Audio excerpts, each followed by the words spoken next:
Hello, everyone. Welcome back. I am back. And man, what a day. What a day to come back to this nightmare. Hilarious nightmare. We're going to go over a lot of stuff. We've got a killer guest today. Before we do, of course, gotta pay the bills, baby. Whoa, what am I doing here? That's not what I wanted to do. Okay, there we go. So of course, let's see here. Where is this thing? There it is. Okay. Welcome to Lou Reviews, the destination for critical thinking in the realm of the unexplained. Please don't forget to smash that like, share, and subscribe button. That way, and ring the bell. That way you're notified anytime the show goes live. If you want to support us with the almighty dollar, you can. There are super chats available. Also, in the link below, you'll find a Patreon. So if you can support that way, that is amazing. All right, so let's get into it. We've got, like I said, a lot of stuff to talk about. And I am super excited to have this guest that we have today. You guys have probably seen him all over UFO Twitter. I think he's probably one of my favorite voices out there right now because he's adding a lot of clarity and a lot of great rebuttals to the bullshit that's been spewed since 2017 in particular. So without further ado, let's go ahead and welcome our guest here, the average Chris from Twitter. What's happening, man? Welcome to the show. Hey, what's going on, Lou? Thank you so much for having me on. This is going to be fun. And since I've stumbled onto your profile on Twitter and or X, I've always wanted to make it here. So it's pretty awesome that we are now here and we're talking. So yeah, well, it's long overdue. I've been meaning to get you on the show for a while, but I think like with everything, things happen for a reason, and the timing of this could not have been more perfect because we set this interview earlier in the week, and then just all of this wonderful stuff happened on top of all the other stuff that's happened. And I've taken a long deserved break from this stuff. I really just stepped back, took about 2 months off, enjoyed the holidays, enjoyed family, enjoyed my time off, got a little bit of work done. And now we're back. And I don't know how many shows we're going to be doing a week. It just depends. I'm not going to commit to anything, but thank you guys for being here for the ride. I truly appreciate it. All right, so let me go ahead and switch to something here real quick. So I can see your guys' chat. There we go. I want to say hello to Cathal McCann, Greg O'Brien, Simon Fly, Pat Calabria, Fifi Barbora, Dana Shadell. Hello, guys. Thank you so much. Zamog, Michael Huntington. You guys, thank you all for being here. We also got a poll going. If you haven't seen the poll, check it out in the live chat. It says, what has been your favorite UFO moment of the last few weeks? And our 4 options are Corbell's face plants in the jellyfish, Keemstar calling out King Milkfart in the Signal, and That UFO Podcast, Kirkpatrick article dropped today, or Weinstein calling out the UFO nonsense. I really don't know where to start. Chris, what do you think? Where should we start with today's show? Because I've been struggling as far as, I accidentally ended the poll. Sorry, guys, but it was 50%. It was, what was the first? I don't know, whatever. Where should we start with today's show? Where should we begin? Man, to be quite honest, I say we start with the most current event, and I think that would be Kirkpatrick's bomb that he dropped today.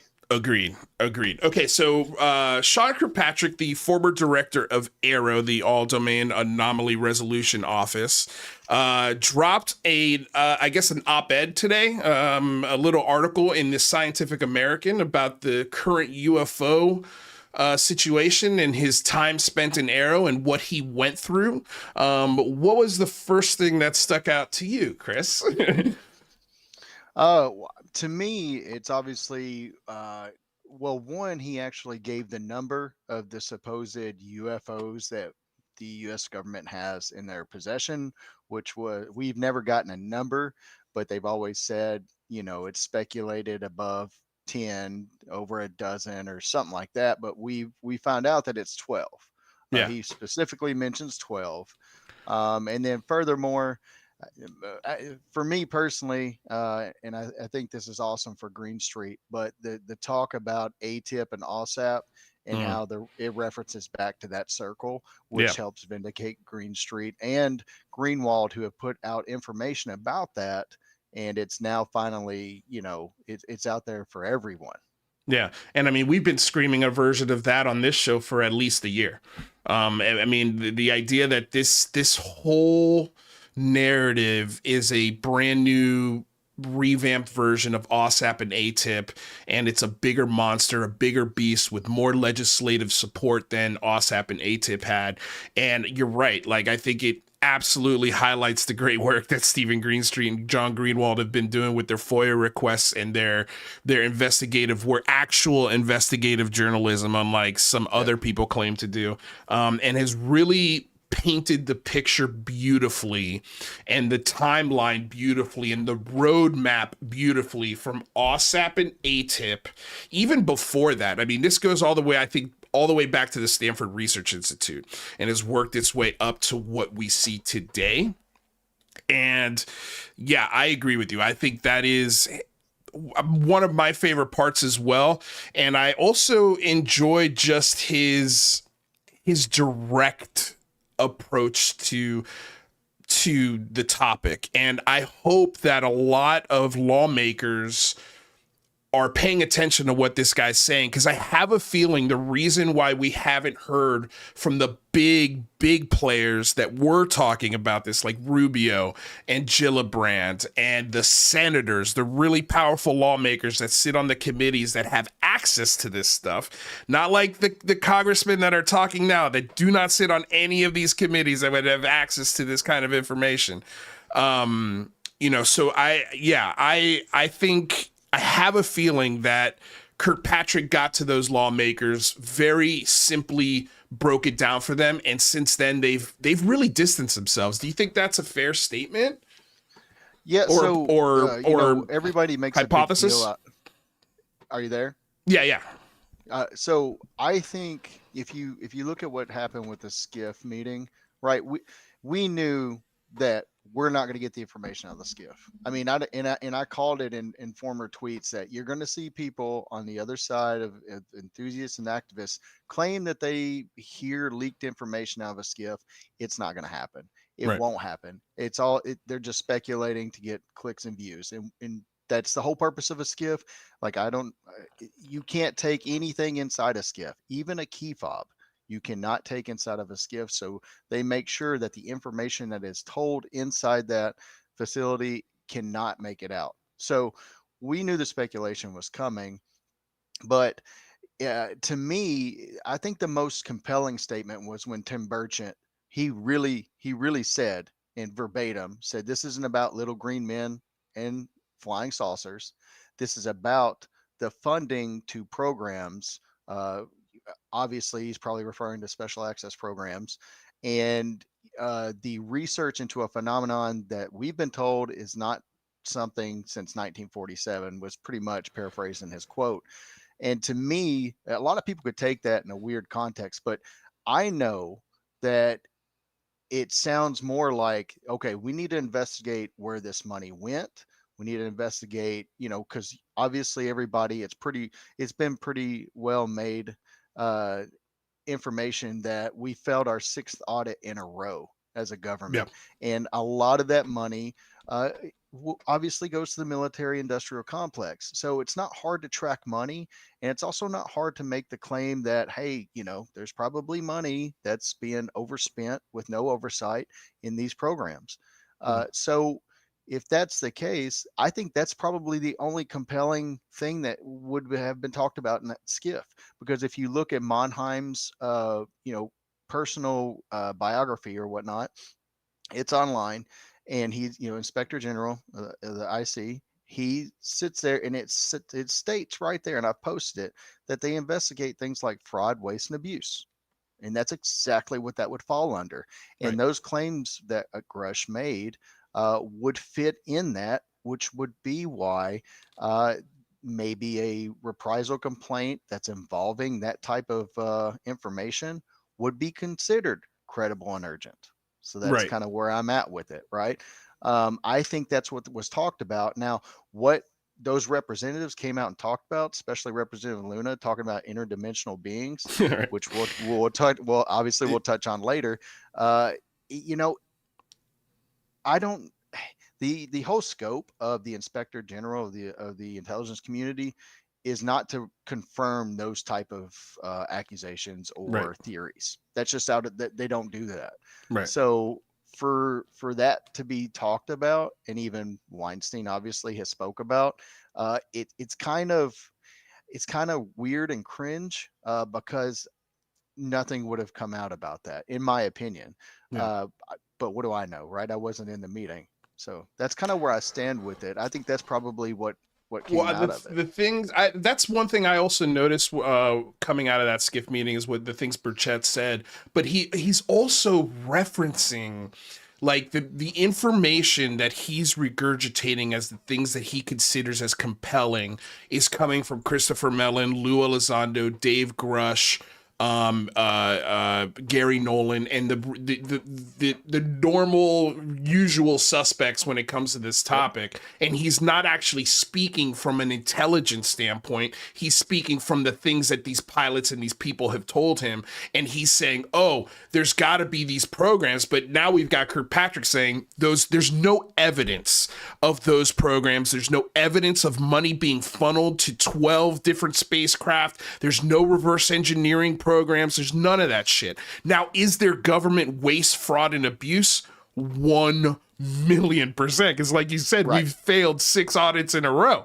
So, somewhere the money's getting spent. Personally, I think the first place I would look at would be the Department of Energy. I've also been saying that for a long time. I think there's a lot of toys there, and I think a lot of money disappears into that black hole that is the Department of Energy. Any thoughts on that?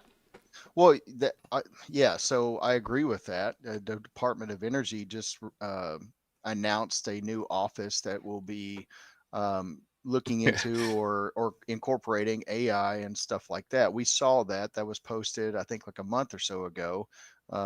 So the two money makers in the government are going to be the Department of Energy and the Department of Defense, military industrial complex, and things like that. Like those are your money makers, right? And Right. that's where all the important people lie. Like obviously we know about Department of Energy and we know about Manhattan Project, and that's it's where a lot of this stuff and human innovation comes from.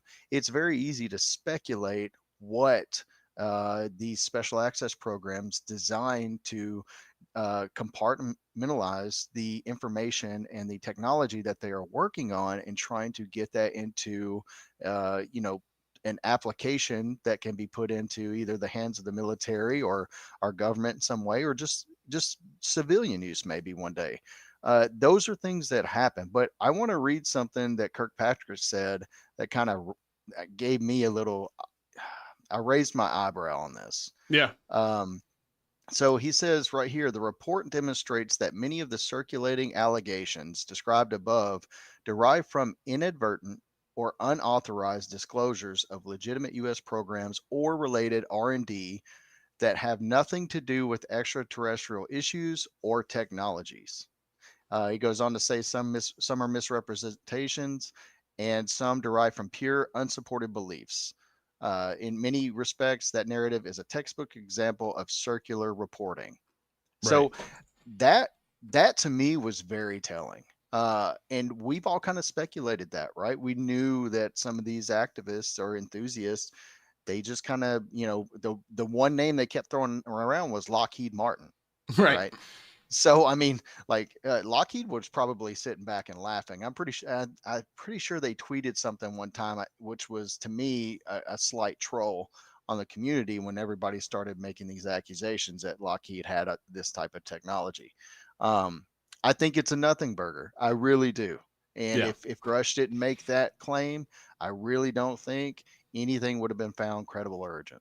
in my opinion. Well, it's just referencing sort of Stephen Cambion calls it the UFO circle jerk, but it's like first we get the midnight, high noon drop from Corbell, and then Liberation Times is right behind them, followed by Matt Ford, that UFO podcast, and then they kind of just circle jerk around that information, and they drop in those buzzwords like you said, Lockheed Martin, credible and urgent, executive terrorism, or whatever that the corporate terrorism, whatever that term was they used to describe Gary Nolan, or not Gary Nolan, the other Gary Reed, when they were complaining about his misconduct within the office. And I think I would love to hear from Gary Reed. That's one guy you and me both. I would love to hear from, because I bet his perspective on this would be very, very interesting. Because from what it looks like, especially now that I don't say all the dust is settled, but a lot of it has. And now we're here since 2017. We could really take a step back and look at this big picture of, oh, these are just a bunch of believers within government that have taken this thing to a level that I don't even think they expected they were going to get this high. Is that crazy? Or do you think there's like a little more intelligence to this in this sort of trying to rebuild OSAP and maybe trying to position themselves to get government dollars from these contracts, because they know government's wasteful. They all have a bone to pick with government and how wasteful it is. Every single one of them.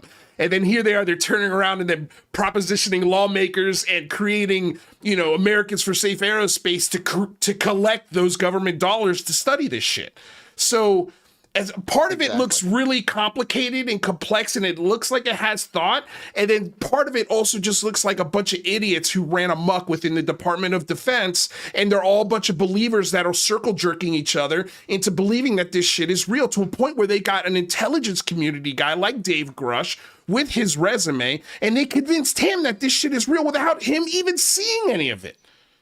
Oh, his resume. We'll get to that later. But yeah. So I agree, and I've been saying this for quite a while. A lot of this is definitely from these are outsiders that are trying to gain access on the inside.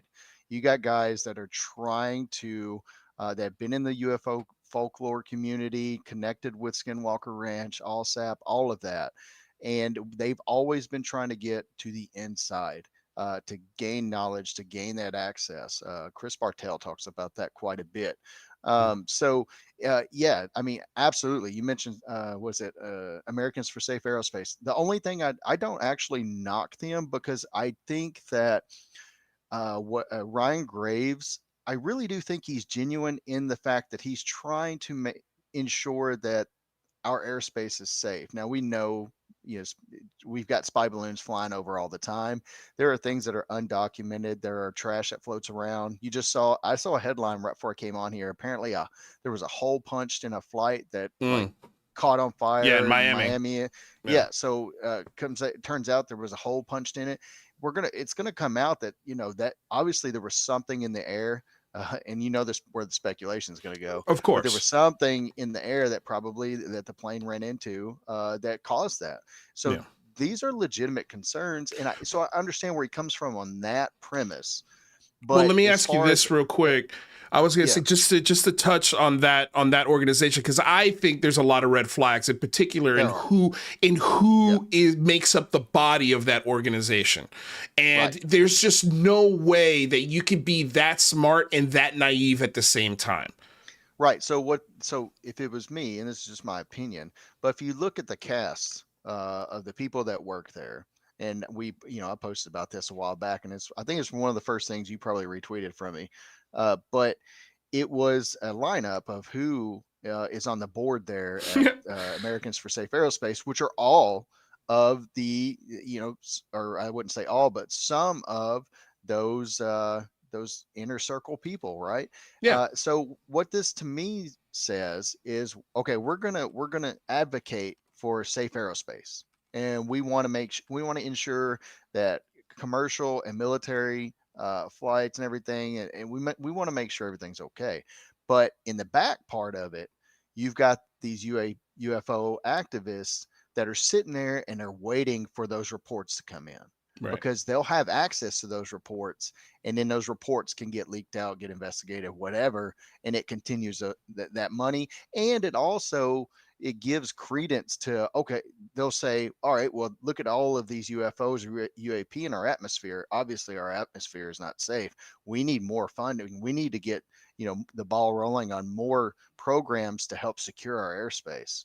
Yeah. And that's where it all lies. Well, it's just it's right there. a reminder for everyone, the Aircrew Leadership Council and Americans for Safe Aerospace, Alex Dietrich, David Fravor, Brian Bender, Tim Galladay, who was referenced by Tim Burchett the other day. That's the admiral he's talking about when he says, "Oh, I've talked to admirals." Yeah, it's this guy who sits on a board that believes in UFOs. And then you've got Mike Gold and Avi Loeb, which is very interesting because Avi Loeb, and this was something I missed completely. Oh, This yeah. has gone know where this is under going. the radar. Nobody's talking about this. And Jack Brewer and the folks over at the expanding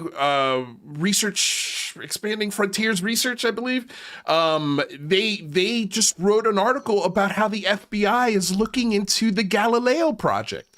Gee, I wonder why.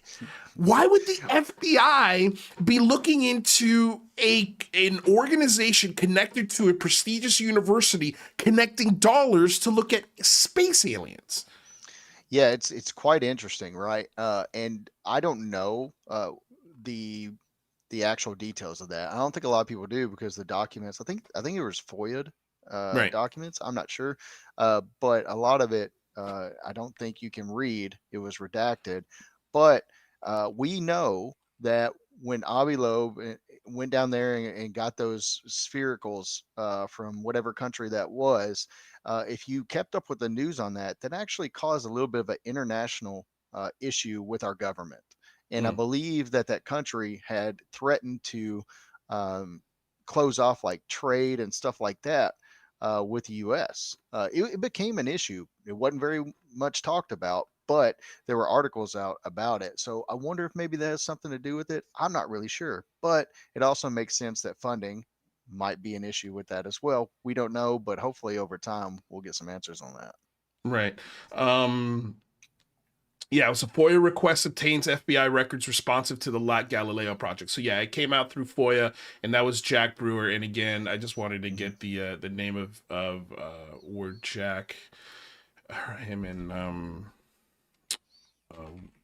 my gosh, I haven't really messed with this topic in like expandingfrontiersresearch.org. So Yep. that's where that information came from. So go check it out there if you guys want to check out the FOIA request from Jack Brewer. But yeah, I mean, like, and also I didn't even mention Gary Nolan. Jay Stratton is on that board of advisors. And let me ask you this: do you think?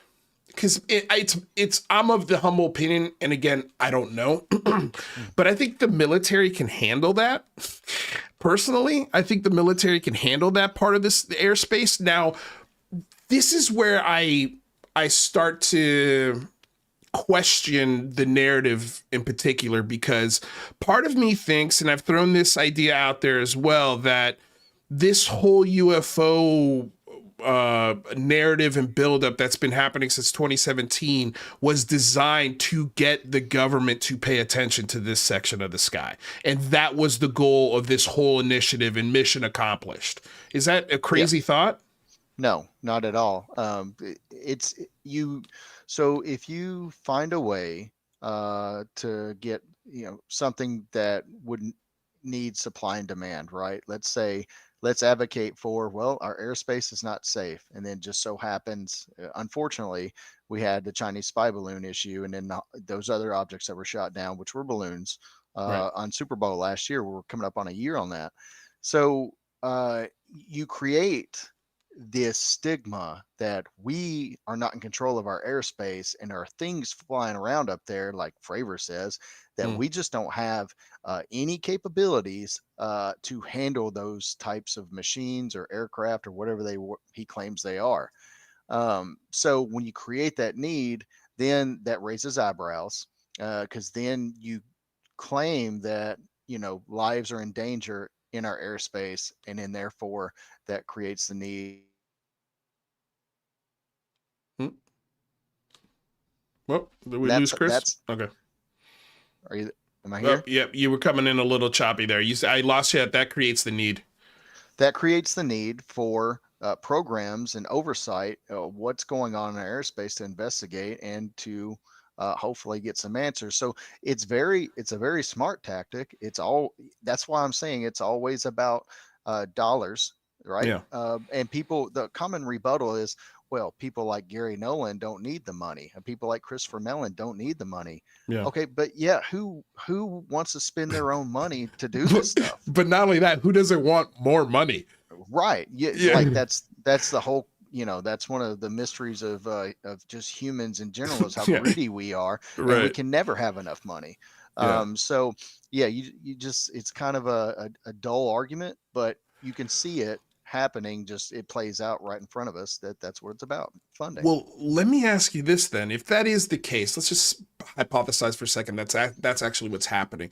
Does that then mean that Lou Elizondo and Christopher Mellon and all of these guys are just, or Uh say unsung heroes, because they are putting their names out there to get bashed in public to bring awareness to this topic for legitimate American safety? I think these are guys that were flushed out of the intelligence community. I don't really know Christopher Mellon's story too much. I don't know if he retired, but we know Lou Elizondo and possibly even David Grush were kind of flushed out of the intelligence community, in my opinion. And other people have also echoed this. Is we've got people that are sitting here in the Pentagon parking lot smuggling out videos of misidentified objects that they're claiming are these super advanced vehicles. So it seems like they almost the government and the Department of Defense take a step back and are like, you know what, we kind of know what these guys are up to. Let's kind of just give them the rope and hang themselves. Yeah. And I think that's what's happening, and that's what Yeah. happened, especially to Grush. That's just my opinion, Yeah. just speculation, because I mean, really, none of us know. But we'll Well, get it into is odd that none of Grush's coworkers, nobody who's directly worked with this guy, has come out and said, "Hey, this guy's a good guy. He's telling the truth. I've worked with him. Here's where I worked with him. Give him some slack, and here's why." right. There were maybe like two people on Twitter that had tweeted out about Grush and about working with him. But there's also people, and I'm not going to mention any names, but I've had conversations with some people recently that have anonymous accounts that claim that they are really close to Grush. Yeah. And that's kind of like a ongoing thing. They approached me about it. I didn't seek it out. Right. So um, it is odd. But if you go through his resume, it kind of paints a picture of why there's not a whole lot of people in verified positions that that back him. Well, Uh, let's do that. Let's go through his resume right now. I mean, what are the things that stick out to you? And just so I know, we don't want to get into your past too much or what you're currently doing, because just like me and just like my co-host and just like people on the board of NASA and Sean Kirkpatrick, the second that you start putting your information out there, that information gets used and manipulated to try and discredit you and make you look like a monster when you're not.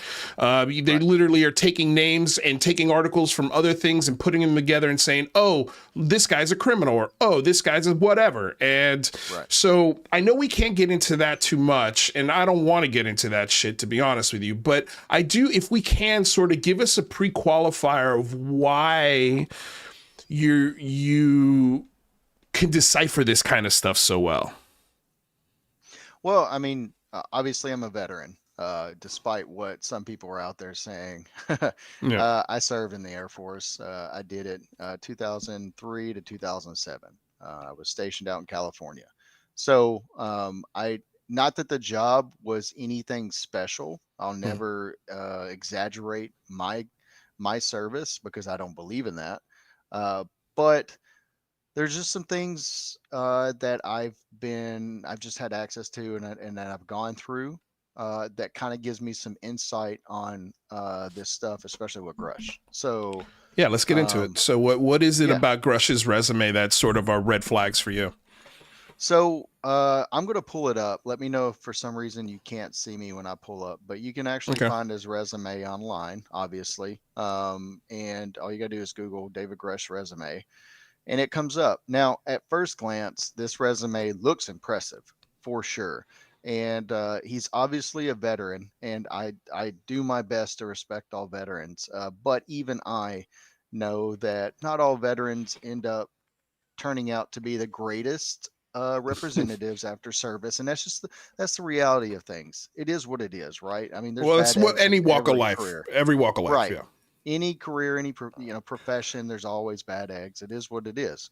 Hmm. So I was going through, and it just I thanks to Jeremy Corbell, he tends to have a loud mouth, and he has stated things that kind of narrowed down a window for people like myself and others, where there seems to have been some issues in a certain time frame around 2021 to 2022 that rose a red flag to me. So I started going through his resume. Now, given my background in the military, like I said, nothing significant, but I noticed that at one point he goes from active duty to reservist. Now, if you go to Joe Rogan's podcast or Tucker Carlson's podcast where he's been on, he talks about how he served one with the NRO in a reservist capacity.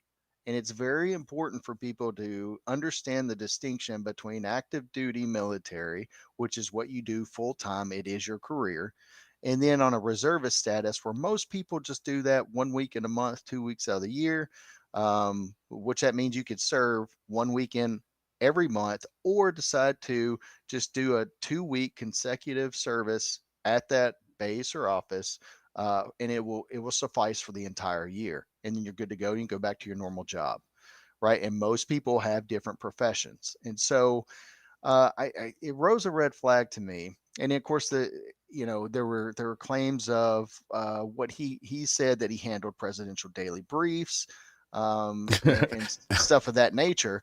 And to me, I was like, wait a minute, a presidential daily brief is literally a daily brief to the Right. president. So I actually looked up what that entails.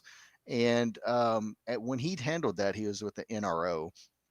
And to me, if you're serving in a reservist capacity, like it states right here on his resume, uh, April 2016, November 2021, Senior Intelligence Officer, NRO, National Reconnaissance Office, Chantilly, Virginia, and in parentheses, and this is important, United States Air Force Reserve, '04, which is a major, and a '05 Lieutenant Colonel billet. Now, if you don't know what a billet is, that's basically meaning, say the commander, which is that lieutenant colonel, Right. is away on leave, is sick, deployed. I don't know, something happens. That means that that next person in line to help take over his duties until he returns would be the '04 major, right? That's pretty much how it works. But if you also look at the resume, March 2016, November 2021, he worked for Blue Sky Innovators, corporate security officer, DoD contracted science and engineering technical advisor. That that right there, those two are very important, because what has been made, it's been a lot of sensationalism about this specific uh, spot on his resume where he's with the NRO. He actually was with the NRO part time. So if you're there part time, you're not handling presidential daily briefs, at least not on the regular, and you're certainly not the guy that's presenting it. So Right. that's kind of an issue, right? And you can back this up if you go on Blue Sky Innovators website. That's where he was working full time. He was the corporate security officer. Side note, I've gone on their website and I've gone on job listings and I've gone on to their staff, about me, whatever. Um, and there's a list of people, like every professional website, of the people that are CEOs or COOs and stuff of that nature in their positions and headshots. And if you do that and go to the job listings, there is no actual position stated for corporate security officer. Now, there is another listing for something that's, I can't remember the term. It's on my phone. I've screenshot it. But it talks about security officer, but it's not that exact title. But that's just, it's not really that big of a deal. But if you look into where he was at Blue Sky, it shows that he was there, and Blue Sky was formed from the DARPA program, right? It states it right there on the resume. But here's something that a lot of people haven't connected the dots on, apparently. While he was there as the corporate security officer, and it states that part of his duties were to include R&D demonstrations in DoD SAP portfolio management. There at Blue Sky Innovators is where he would have had access to all the SAP's secret access programs, as the list would have been there that it would have been under. And him being a corporate security officer, he had the access to that. That's interesting because if you go back to Kirkpatrick's statement talking about unauthorized disclosures about SAPs, that kind of fits in that area. That's where he would have had that portfolio. So what I'm getting to is his full-time job at the same time that he was with the NRO was with Blue Sky. Blue Sky, and so I went on NRO's website here recently, and I'm going to pull it up for you right now, and I'm going to read verbatim what I found as a career with NRO that fits exactly what is on his resume. If you look at the time period on his resume, it's a 5-year period between both jobs. On National Reconnaissance Office's website, there's what's called a non-competitive program. And what it is the NRO is verbatim on their website. The NRO seeks college seniors, recent graduates, or early career professionals to join the NRO's non-competitive team. The program is designed for those that are trying to, basically climb the ladder into that field. It accelerates professional development with mission critical assignments, giving the program graduates the expertise and innovation proactively contribute to NRO's future. It goes on to say the non-competitive program provides a guided career pathway that typically takes 3 to 5 years. How long was he with the NRO? 5 years. 3 to 5 years to achieve a full performance level of duties. So until you get to that 5 years or 3 years, whatever the window is, you don't have a full scale of duties. Basically meaning you're part-time. That's what one would assume reading that. Not, employees in non-competitive positions may be promoted to full performance. Maybe. It's not a guarantee. So that right there, what that tells me is what he went in as, he was in this non-competitive program where he was doing it part-time. And people like Jeremy Corbell and the debrief and everybody else have sensationalized his actual roles with roles with the NRO. Right. That to me is what that says. So that's one thing, right? So we can mark that right there as well. That's kind of speculative. It doesn't seem like he had that many duties, and he definitely wasn't handling presidential daily briefs. If you're looking at about the presidential daily brief, it's actually an email sent out daily, and it's not in person. They stopped that under the Obama administration, from what I read, and it's a compilation of dozens of intelligence agencies, and they all it's a detailed, here's what we found, this is what's going on. And it's, at most what Grush would have been doing is just trying to find some information that would have contributed to the NRO's input on the presidential daily brief. That's what that would have been. Right. So then he took that and just inflated it and attached himself to it as, I handled presidential briefings. Right. And so this is where my service in the Air Force, which he was in, comes into play, because if you look at his resume, and especially the what we call bullet points, this is written like what's called an EPR, which is like an evaluation of performance that's done annually every year for every airman. It's basically your supervisor sitting down with you and saying, "Hey, all right, we need to put a analysis of what you've done for the past year, and we need to, it's something that has to be done." Right, it's a performance review. It's a performance review. So what you do, especially in the Air Force, is you and your supervisor ask you, "Okay, what have you done? Give me some things that you've done, especially if it's been off duty in any kind of volunteer situation. And then from there, they greatly exaggerate those points because you want to try to score the highest you can score, which is from 1 to 5. The highest score you can get on an EPR evaluation when I was in was 5, and that was very hard to come by. That means you had Yeah. to be the what we call a shit hot airman, and you had to do all kinds of volunteer opportunities. You had to go above and beyond. Right. That is what his resume is laid out as. To me, it's Right. exactly how it's written. So He's we made laying it that. out. He's laying it out as if he's a 5.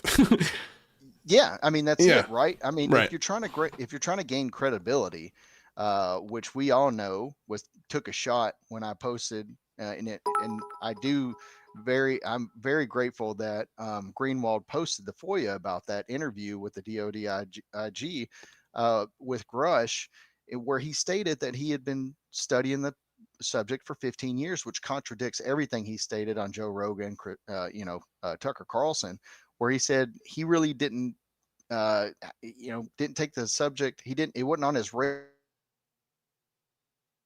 Well, you you stopped here real quick.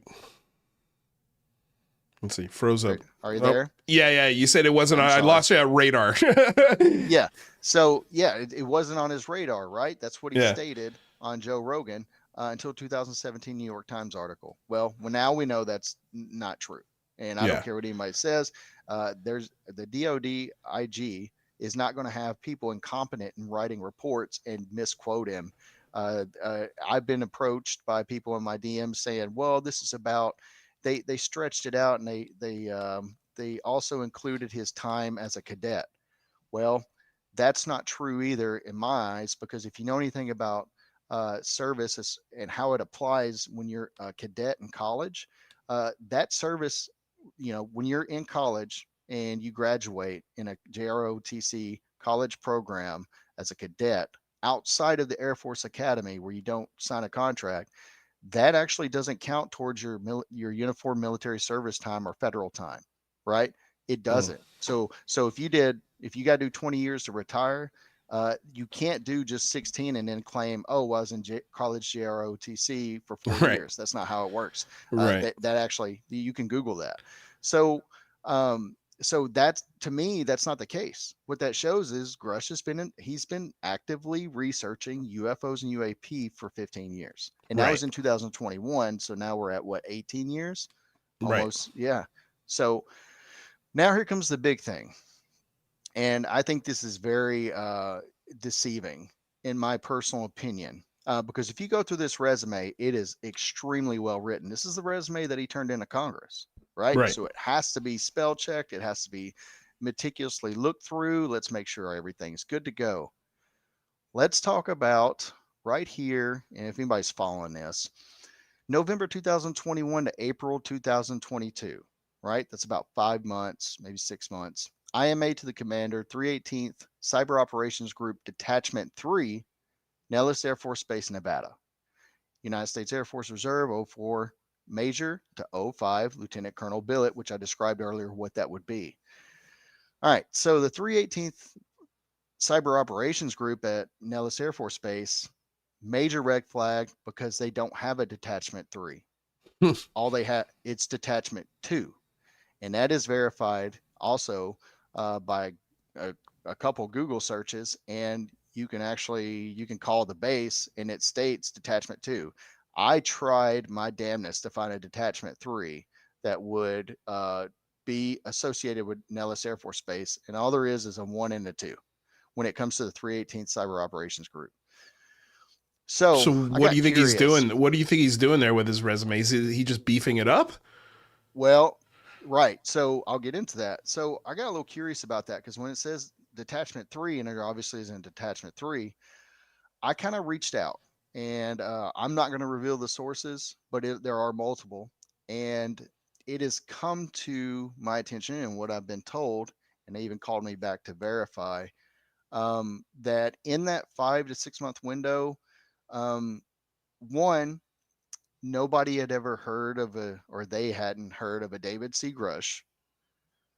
It was also stated that according to what they see, is that he only in processed and out processed, meaning he did not carry any duties at that base at all within Hmm. that squadron.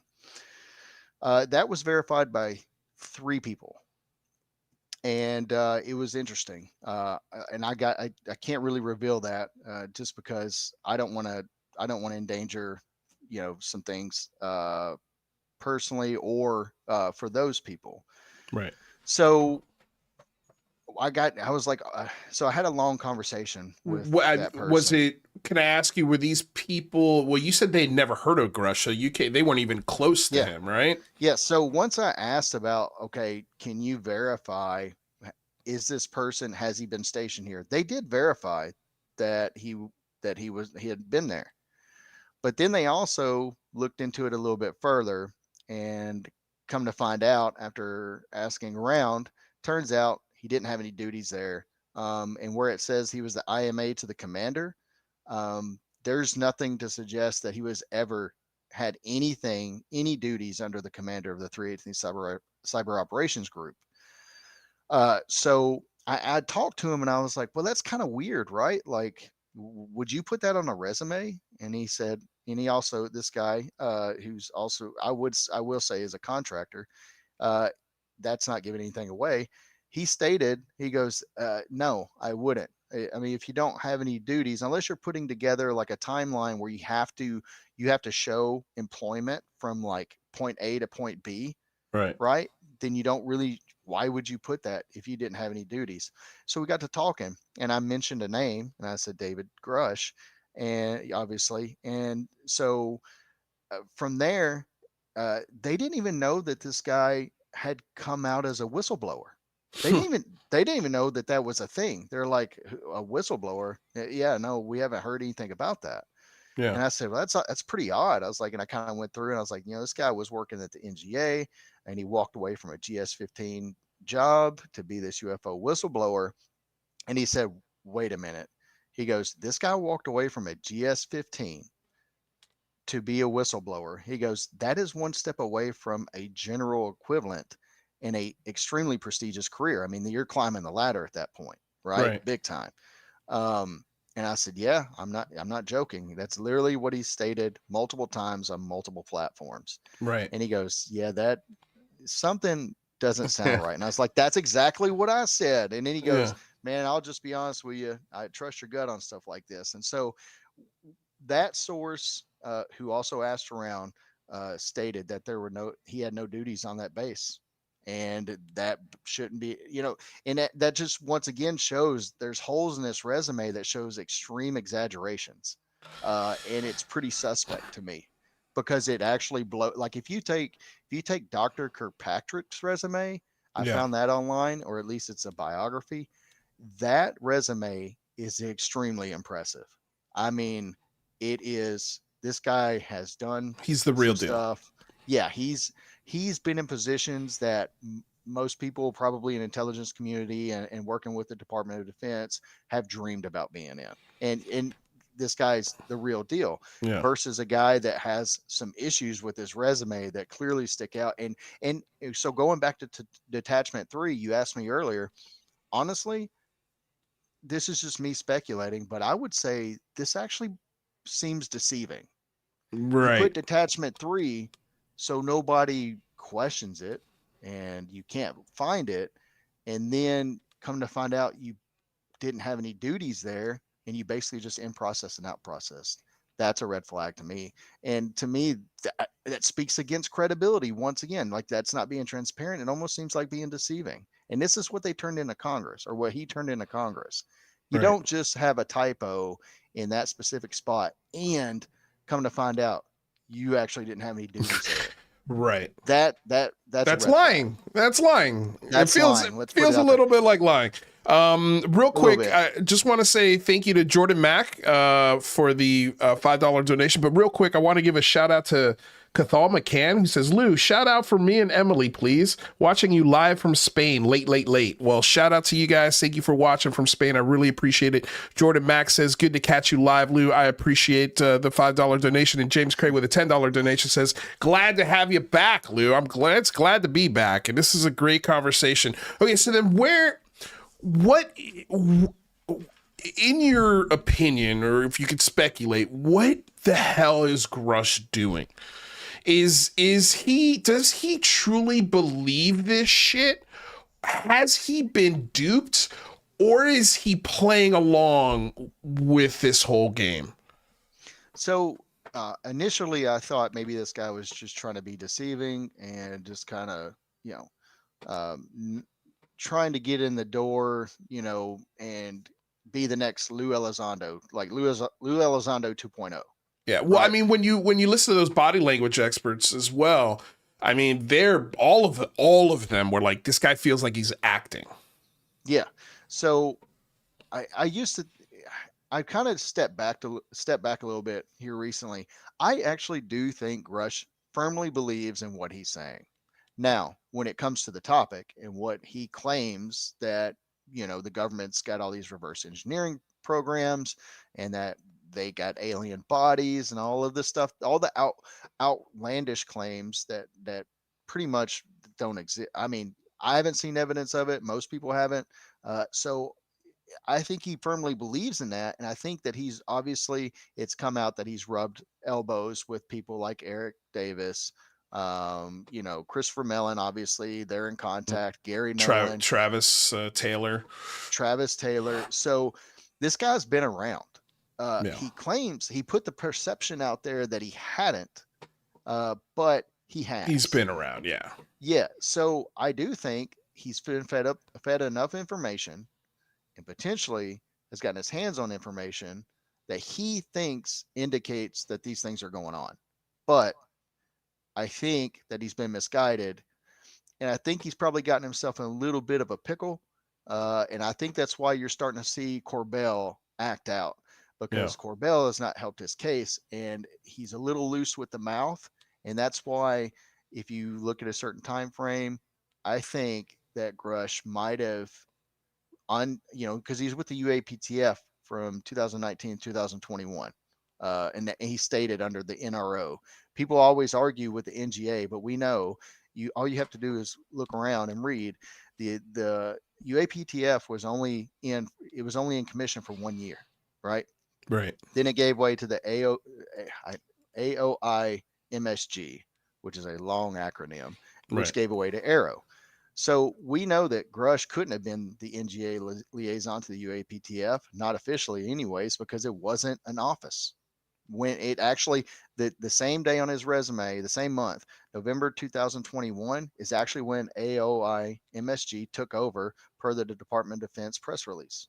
So he couldn't have been the NGA liaison. He had to have been the NRO liaison, right?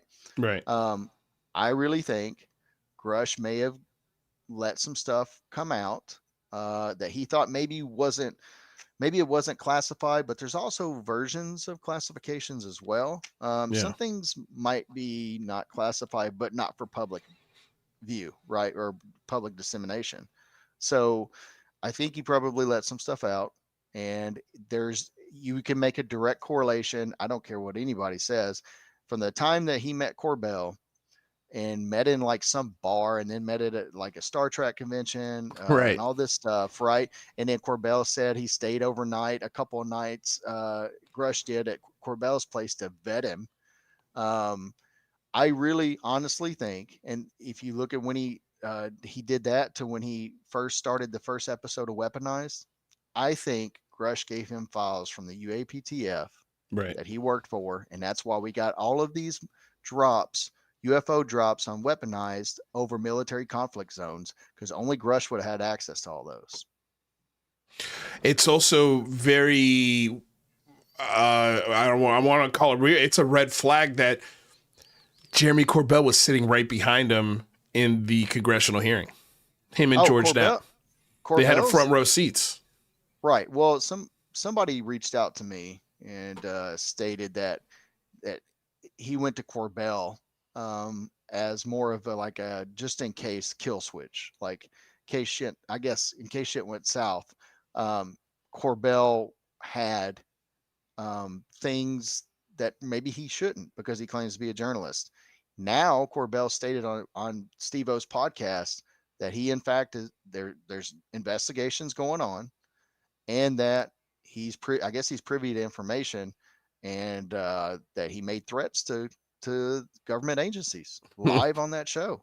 Yeah. So I have a feeling it's going to be Oh, very interesting in 2024, man. I Something's I coming out. I don't have any friends in the intelligence community, but I can't imagine that people within the intelligence community, especially like a Susan Goff or anyone like that, are listening and hearing these things and going, "Oh yeah, we're good with that. Yeah, we're not. Don't worry. It's just a guy making a bunch of noise. We're not going to pay attention to it." I mean, when you have an American citizen leaking military footage, and then inferring that it's from another planet just so he can get money, get clicks, get fame, whatever it is that he's after. I'm not really sure. But it seems like this is going to end badly for him.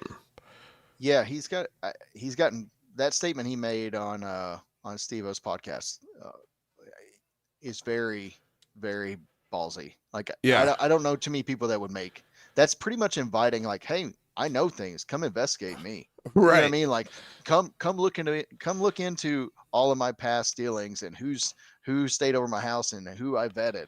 Like, he basically, to me, it's like, hey, challenge put out there. Let's see if you guys accept. But it's really weird, going back to Corbell. I really think Corbell is a guy that believes in this stuff, but also is in it for absolute money. Yeah. And Christopher Sharp is his echo puppet. You know what I mean? Like, you can directly correlate when every time there's something that's dropped on Weaponized, especially if it's UFO footage, Christopher Sharp within hours will drop something on either Daily Mail UK or Liberation Times. He swaps back and forth. But that shows that it's corroboration and pre-planned between them two. Well, here's the thing that I've also find odd, and I don't know if many people remember this, but the last podcast that Sean Cahill was doing, he was doing podcasts to promote Christopher Sharp as the next guy, as the guy to go to for this information from here on out. This is the guy that everybody needs to go to for reliable UFO data. And he did a couple of shows with Christopher Sharp promoting him on this like tour. And now here we are over a year later, and he is literally a puppet for Corbell and Knapp. And it's so funny how Corbell, the language that he uses to promote Christopher Sharp's articles are so odd, and I'm paraphrasing here, but it's something along the lines of, this article is 100% accurate and it is the real deal. There's nothing to doubt here. Legit, and it's like, why do you have to say that if it is legit? It's either is or it isn't. The data will say if it's legit or not. Yeah. The work speaks for itself, right? You don't need to sensationalize it and promote it to make it like, 100% authentic, factual information from this source. Right. Yeah. It's so stupid. Major red flag. Yeah.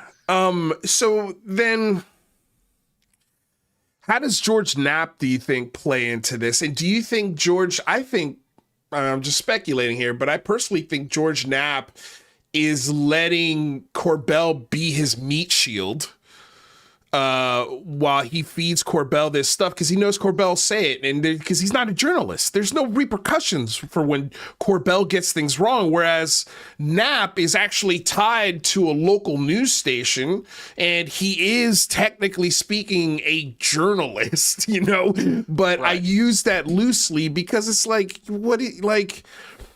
he's investigating crime within the Las Vegas region. I don't think he's qualified to really sort of dive into the inner workings of our federal government and secret access programs.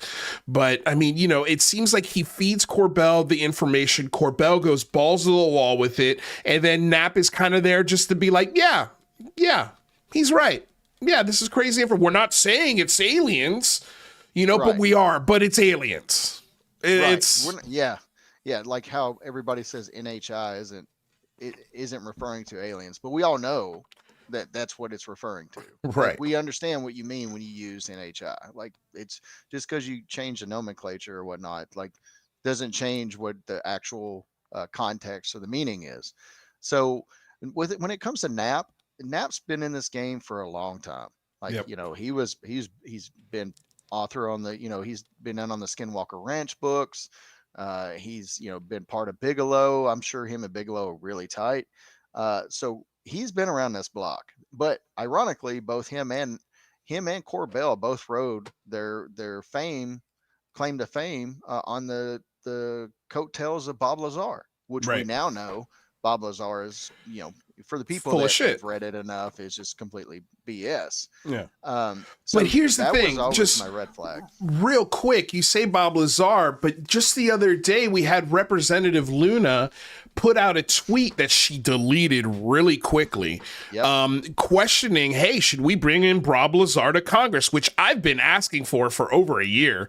I made a video about that last year asking for Bob Lazar, because if Jeremy Corbell and George Knapp are so fucking confident, if George Knapp has seen the element 115, which he says he has, just bring it to Congress and put it on the table and show lawmakers, hey, I was working at Area 51. Here's the element 115. Discussion's over.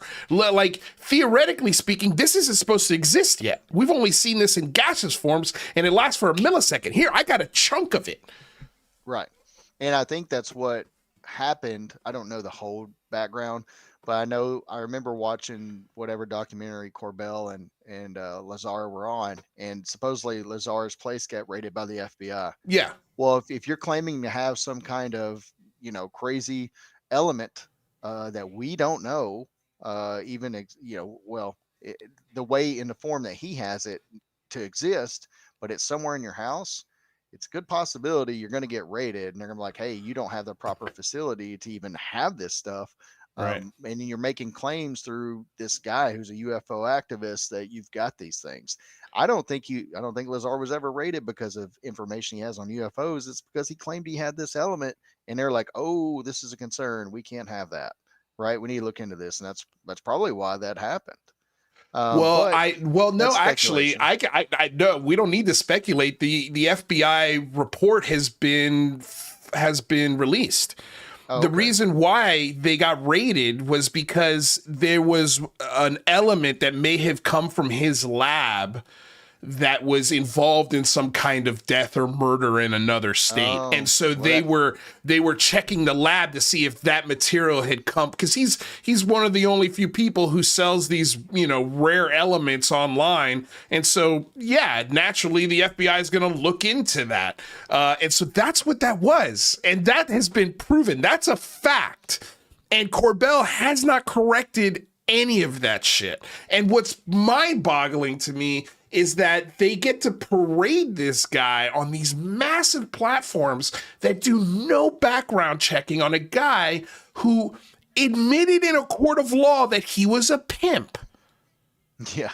It's like, why would the United States government hire a pimp to work on the most classified material in the history of man and let him just walk out after 2 years? Okay, yeah, go for it, buddy. And take an element, a piece of it with him without him getting arrested or thrown in some black hole. We should have, if what he's saying is true, we should have never heard the name Bob Lazar. Right. Didn't Bob Lazar make the claim that he walked near a UFO? It was so close. He touched it or whatever. He went inside one, he says. So I love hearing Chris Bartell talk about that, because, obviously Chris worked at Area 51. Right. And he said, dude, there's no way that somebody could just walk by and just happen to touch a UFO. He's like, they'd have been shot on sight.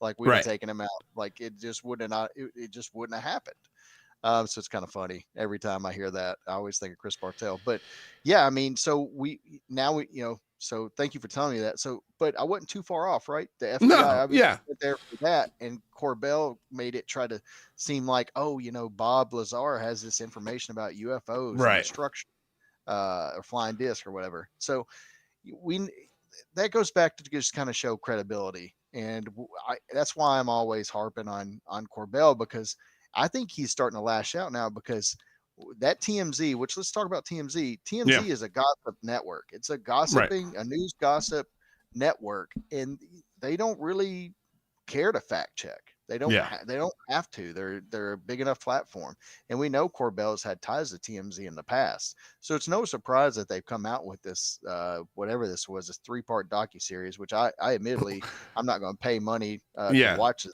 Well, they didn't even put it on TV. They put it on some third-rate Tubi, app, Tubi yeah, app, which is like, Tubi, who yeah, the fuck is going to download that? And if it's the right. biggest secret in the world, like, you're not going to put it on Tubi. Right. And so that I think what happened is Corbell was banking on that to be like the biggest story, especially of the year. And I think it's fallen really flat, because you got the jellyfish UFO and the Yep. chandelier UFO, and that chandelier UFO was debunked in a hot second. Like Yeah. it was almost instantaneously. Immediately. People Yeah. people like me, I looked at it and I was like, well, it looks like the backside of a missile. And it looks like, you know what I mean? Like Yeah. that looks literally what you would see on probably a FLIR camera, and the backside of a camera, and then or the backside of a missile. And of course, Mick West does this thing, and comes out that it's what's it called, diffraction. Is that the term? And he's made a 3-minute video that literally debunks it like instantaneously. And Right. then you got the jellyfish UFO, which I think maybe we should maybe talk about that a little bit. Yeah, and we got 29 Palms, and we've got Bob Lazar. I mean, the list goes on and on. But John Greenwald's in the house. He says Knapp knows where Lazar buried element 115 in the desert. The whole world would change digging that up. But nah, we're good. No, yeah. Don't need to look. Don't need to do that. It's just it's so dumb. What are we doing? Like, what are we doing with that? But yeah, let's get into that. Yeah. So obviously, and here it is, the connection that everything is over military conflict zones or bases.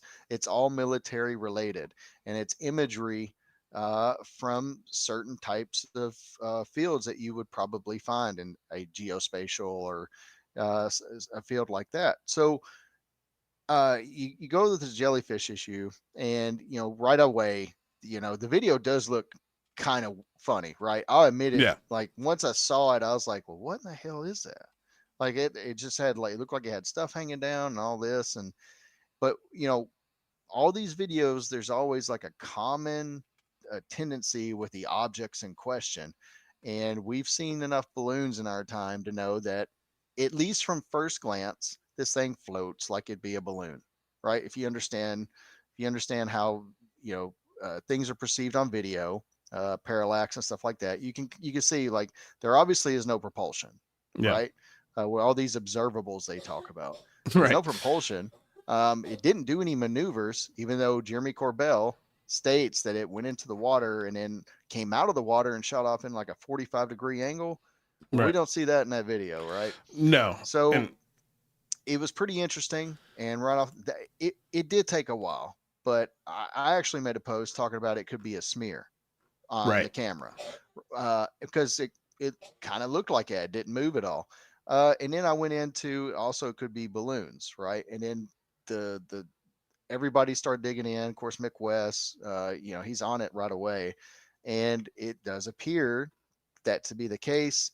And then you had Green Street, and he actually interviewed the guy, Right. and that made headlines. So I don't know what you want to get into, but I know it happened in 2017, and then this witness says that he saw it, or he saw the video 2018, when he replaced, I guess, the team that was there, right? That's what I understand, and it's very common. I thought it was really, really interesting that he stated that, we just kind of talked about it, People saw the videos. We talked about it on base, and you know, but we never were really briefed on it. It was just a joke for the new people. But if you hear Jeremy Corbell talk about it, he made it sound like it was ultra classified, Right. and somebody showed up, the base general or the base commander showed up, and with armed guards, and took the CD, and made people sign NDAs. Well, I don't know how that could be true. One, it's not weird for a base commander to show up anywhere. He's on base, right? Like I saw the base commander's car all the time when I was in going around base. Like it's what they do. They're there.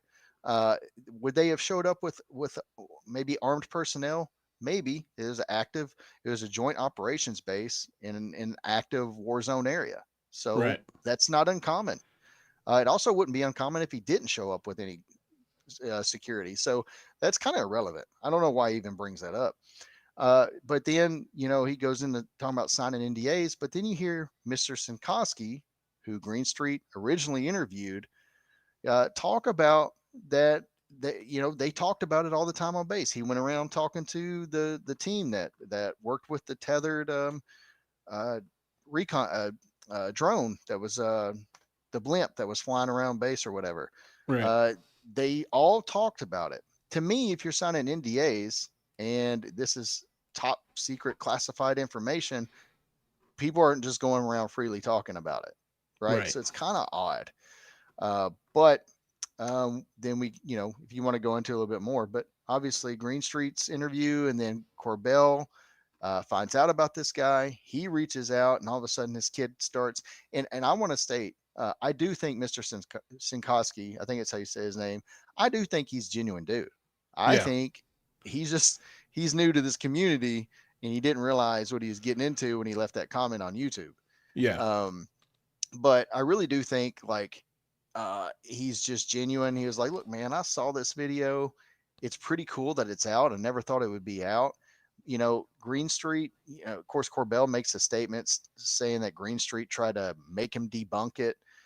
Yeah. But Well, then, here's the I've got Stephen Greenstreet's timeline of exactly what happened, and good. this I is tried to great. find that Yeah. earlier. So Michael Chinaski changed and updated his initial comments to me after speaking with Corbell, who has a history of promoting false UFO stories. Here's the timeline: January 9th, Corbell reveals the jellyfish UFO video.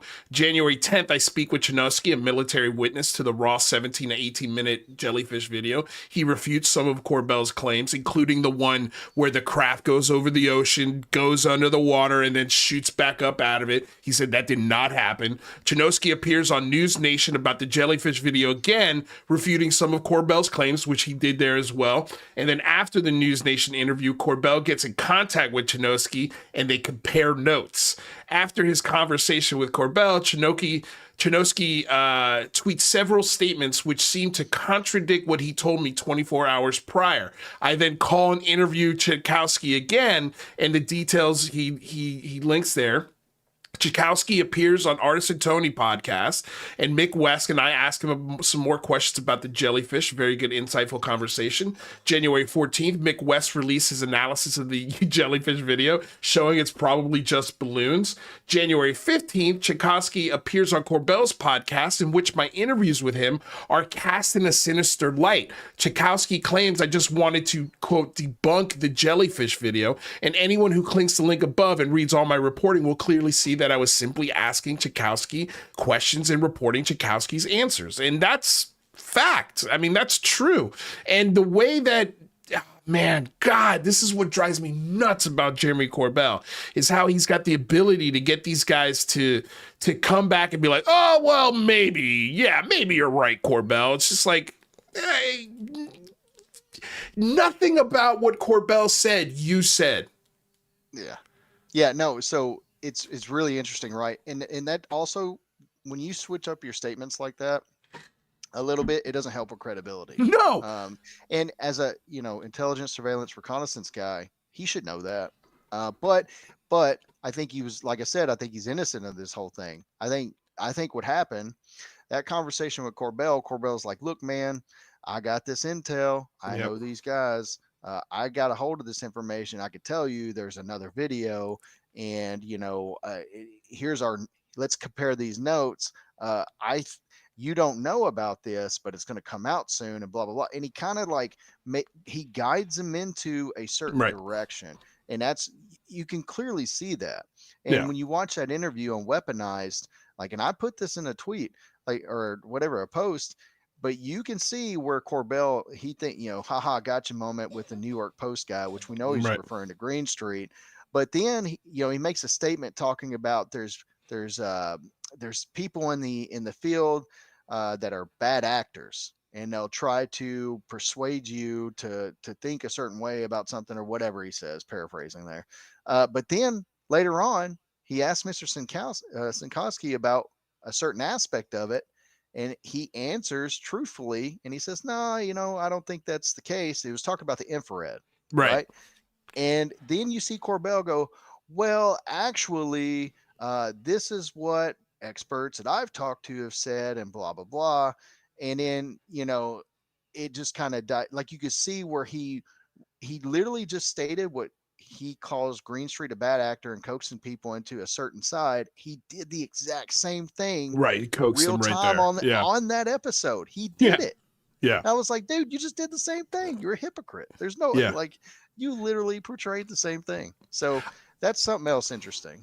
I don't know how, with as much information as there is publicly about Jeremy Corbell and George Knapp and Bob Lazar, just those three things. Forget about 29 Palms, forget about the jellyfish, forget about the balloons falling into the water, forget about, and it's just so funny too, like every single alien spacecraft is on grainy secondhand video shot with a cell phone that's shooting a screen, and half all the data is always missing. We never get where the source of the video is from, or who shot it, or where it came from. There's no data on the screen, so we can't decipher any part of this. We have to rely on pilots from TikTok to come out and publicly go, okay, I've worked on that camera system, and that thing that they're looking at, I've seen thousands of times, and it's probably balloons. Right. Like, I posted the guy, the operator, the drone operator that made the video on TikTok, which is now the second operator that I've seen come out. One that I've talked to personally that I know. They have both said, well, that definitely looks like balloons. Like, that would Right. be my guess. And this pilot states, I've seen 20 or 30 of these. And I love when people comment like, why would balloons be floating in Iraq over a conflict zone, acting like third world countries don't have balloons. to Yeah. party balloons. Like, Yeah. they don't celebrate birthdays or special occasions. They Yeah. don't buy balloons out there. No, But also that jellyfish video, I don't remember, but I believe that there was also a national holiday that was being celebrated that same day where balloons like that would have been prevalent in the sky. Yeah, according to, I think, Flarkey or somebody put on, I think it was Metabunk. Now, I don't get on Metabunk very often, only if somebody sends me a link, actually. So I'll look on there for information. But yeah, so I believe it was near the new year, which can be confirmed because he stated, Sinkowski stated that, he thinks it was around fall, late fall 2017, right? So if that's the case, then more likely that's actually near a couple holidays. I don't know how that culture celebrates things out there, but I do have some friends from that culture, and they celebrate things, or I would say events or milestones, anything of that nature. They do celebrate it, and they go over the top with it. Yeah. So yeah, for people to say that is absurd. And obviously it also shows that they have no grasp of how the Middle East is. Well, here's the thing also. To me, what boggles my mind is that, okay, like here we have grainy, shitty footage from a guy who lies all the time. Like, what is more probable that is video of? Mathematically, is it mathematically more probable that we're looking at balloons or a spaceship from another planet or dimension? Right. Well, you also Well, got to take into account too, and this is what Corbell is very good at, is sensationalizing things that lead to confirmation bias, right. right? If you and you take anybody that doesn't know Jeremy Corbell, doesn't know where this video comes from, Hmm. and they just watch the video with no context, nothing about a UAP going into the water and then popping out at a 45-degree angle. If you just watch the video, the first thing that pops out is a balloon. Yeah. And to some, it pops out that it's or cluster balloons. Others, it pops out that, oh man, there might be something on the lens. Obviously, I was guilty of that. It was one of those two, but it definitely doesn't show anything with propulsion that could be that we've always heard, Right. that Fravor said that we have no counter to, Right. how advanced their movements are. That doesn't show in that video. Well, not So one that video has any of those 5 observables. Not one. no, no, and so that's why you have to sensationalize the claims, Right. And because drop that them at leads to, midnight. yeah, confirmation bias. But if you eliminate the context and just watch the videos, all of them, nothing in those videos shows anything that I would consider something from an advanced civilization. Yeah. And that's not controversial to say or think. Like, Right, right. it's just common sense. Well, that's why most people don't follow this subject, and people complain about stigma. Well, the community kind of does it to itself because we Yeah. promote things like this, and Right. obviously it makes its rounds because this, the age we live in with social media. Um, but everything, when somebody that's rationally thinking, they're just like, wait, that doesn't look like anything that should be advanced. Right. So that's where we get these issues, and people complain about the stigma. Well, you guys don't hold your own accountable like Jeremy Corbell. Yeah. That's the Well, problem. I'm concerned though. It's not just a group of sycophants and cult members. Like, this guy is influencing lawmakers.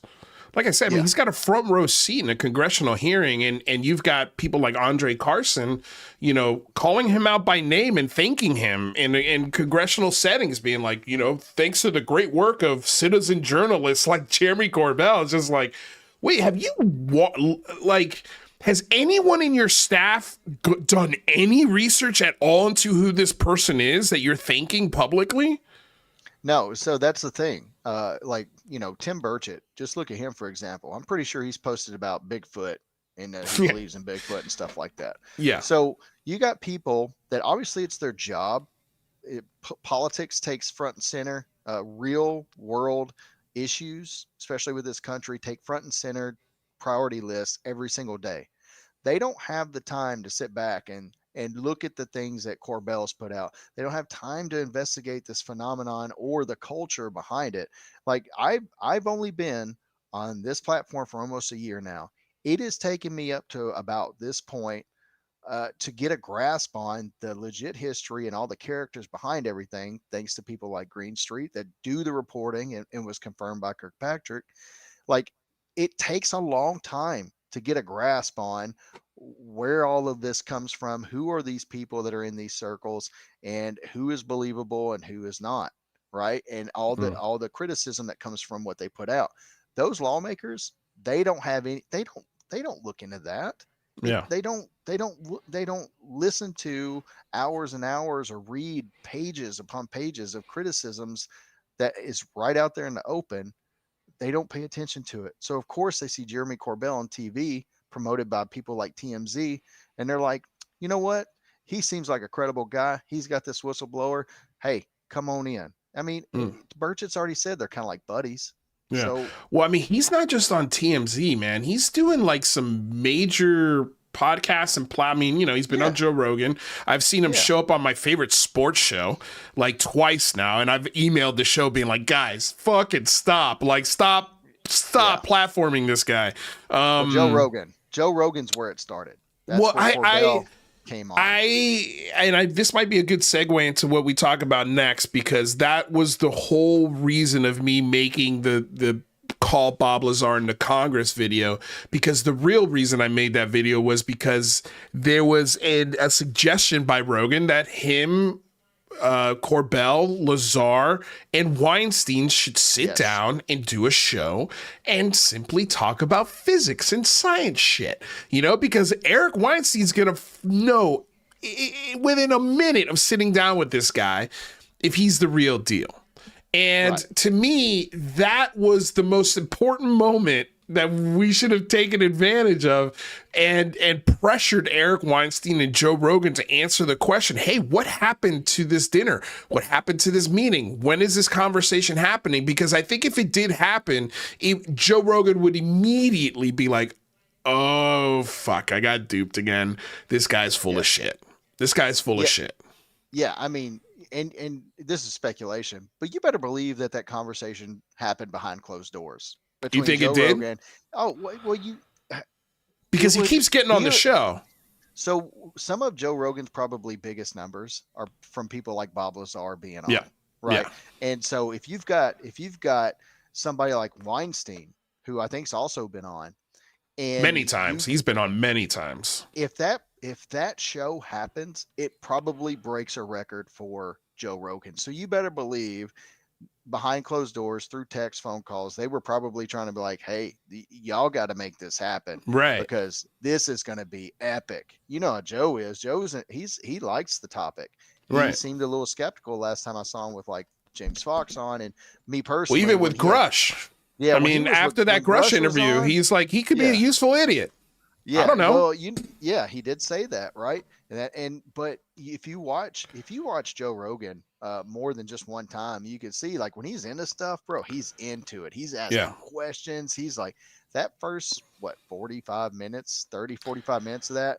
Joe's just sitting there like, just like it didn't. He didn't say anything. Interested. Yeah. And even with Bob Lazar, it seemed like he was interested, but he was also like trying to make him comfortable. That was the first time I've ever seen Rogan sort of thrown off of his aggressiveness when it comes to questioning because of this headache that Bob Lazar had. And that was like that's all he needed to give him the breathing room for Joe Rogan to just give him softball questions or not really dig into his past. Right. Well, and so that's how I originally found out about who Jeremy Corbell was, is because of that Bob Lazar episode. And I remember reading the comments of people literally saying, I wish this guy would shut up and let Bob talk. Yeah. I'll never forget that. There were so many comments like that. And that always stuck out to me. But yeah, I mean, you better believe that would have happened. And Weinstein, I think that they advocated for it behind closed doors big time, but it just never happened. I think probably because Bob Lazar was like, I don't need to do this. I'm good. I don't need to be criticized any more than I already am. And don't put myself in that situation. And what's crazy is if there's a time for Bob Lazar to really come clean in public, if what he's saying is true, it's now. It's now. The protections are in place for him to not get in trouble, right? So I mean, you just saw a man that had an interview with a debrief, and then with Ross Coulthard come out and say, hey, I know of all these things, and it's a couple months later he's sitting in front of Congress, with Ryan Graves and Dave Fravor on each side of him. Like that was the time to make it happen. That's what Corbell has been advocating for, and Lazar, for years. And he's not there. And also to note, Lou Elizondo wasn't there. Yeah. Which was, but it just shows. Why wouldn't Lou Elizondo be there? Right? He was the topic of the 2017 New York Times article. Like this is Lou Elizondo. He wasn't there either. Now I heard that he was actually there at the building. Didn't go in. Right. So that's kind of odd. That's right? weird. That's weird. And that's another guy that came out and said he has a personal and professional relationship with Grush when Grush came out. Yep. Like they're all buddies. Of that. Yep. They're all buddies.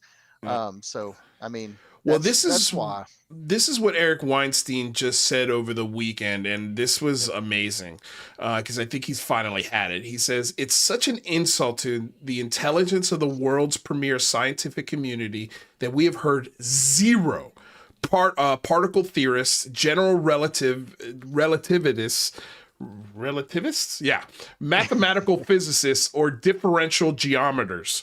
It's not that I can't imagine things that fit into phrase. I can imagine many such things because we don't talk like this.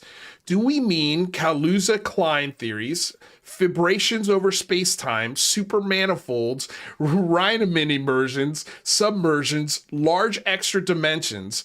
It's that it is such garbage level language that it doesn't mean anything, like someone stepped out of a science fiction double feature rather than a seminar or a classified briefing with actual adults focused on the claimed involuntarily surrender of military airspace to unknown superior craft. I have talked extensively to David Grush, Eric Davis, and to a lesser degree, Travis Taylor. They don't have the answers for me either. We look like idiots having super secret skiffs with no relevant adults with specialized training in the mix. Show me a high-level PhD in the above for relevant fields talking about interdimensional visitations. I'll wait. This is not how we won World War II. This is not how we break codes or develop cutting-edge weaponry. This is how we pull out of Afghanistan, made Harvard more inclusive, bet the farm on string theory, built the Tacoma Narrows Bridge, and secured our southern border. We are becoming a laughingstock, and it is a totally self-inflicted. We, still for the moment, have fund actual experts. Use them. Rant over. And then he goes on to add, P.S. My impression is that Marco Rubio, J.D. Vance, who's a senator in Ohio, and Senator Gillibrand, and David Grush, etc., and many, many others are trying to represent us and get to the truth. But it's easier. But this is easier, or this is either BS. I see fakery or technical at the highest level. Absence of relevant expert tilts towards the former. So BS, intelligence community fakery. Yeah, and so my favorite comment out of all that, and so I posted this. He actually responded to my post. Now, I edited it, and I'll own this because my post originally said he body bagged Grush, and then he said, he's responded. He said no, not at all. And I forgot what else he said, but it is on my page. I didn't delete it, but my fault was I didn't read all the way where he said David Grush and many others are trying to represent us and get to the truth. But in my opinion, when you read this tweet where he says, I have no idea, as in zero, what is meant by interdimensional beings. Despite a PhD in the relevant subject area, I've been looking at this for 4 or so years, and it is total garbage to my ears. Yeah. To me, if the guy is over here saying interdimensional beings, and then Representative Luna comes out of the skiff talking about interdimensional beings and the difference between that and extraterrestrial or whatever she stated, to me, that's an inadvertent body slam to Grush because that's where he's going with this. He's stating it is interdimensional beings, and you just stated that it sounds like garbage. Right. So to me, it does sound like he body bagged him, but I don't think he did it intentionally. So it is weird, right? So, and it shows also that Grush and Travis Taylor and who else did he talked about? He talked about Senator Gillibrand and Rubio and Eric Davis. Yeah. Yeah. So we all know it. Eric Davis has he admitted it, that he's been rubbing elbows with Grush for a while. And then also Gary Nolan. So it's not a stretch that him and Weinstein have talked. It's just funny to me that we have representatives talking about interdimensional beings, and then people like Weinstein, who is a legitimate, I don't know, call him scientist. I don't know really what he is. He sits there and states that's not the case. I've been studying it for 4 years, and it just sounds like garbage. Right. I mean, where are we at with it, really? Like, he was very nice about it, but to me, that sounds like, let's just kind of throw this off to the side. It's not relevant. Yeah. Oh, man. Okay, so what do you think is coming down the road? What do you think the end game for this I don't want to call it a fart in the wind, but it almost feels like we're looking through a telescope at a supernova that is exploding. Like, for a good 2 or 3 years, man, this was really exciting. This was kind of cool.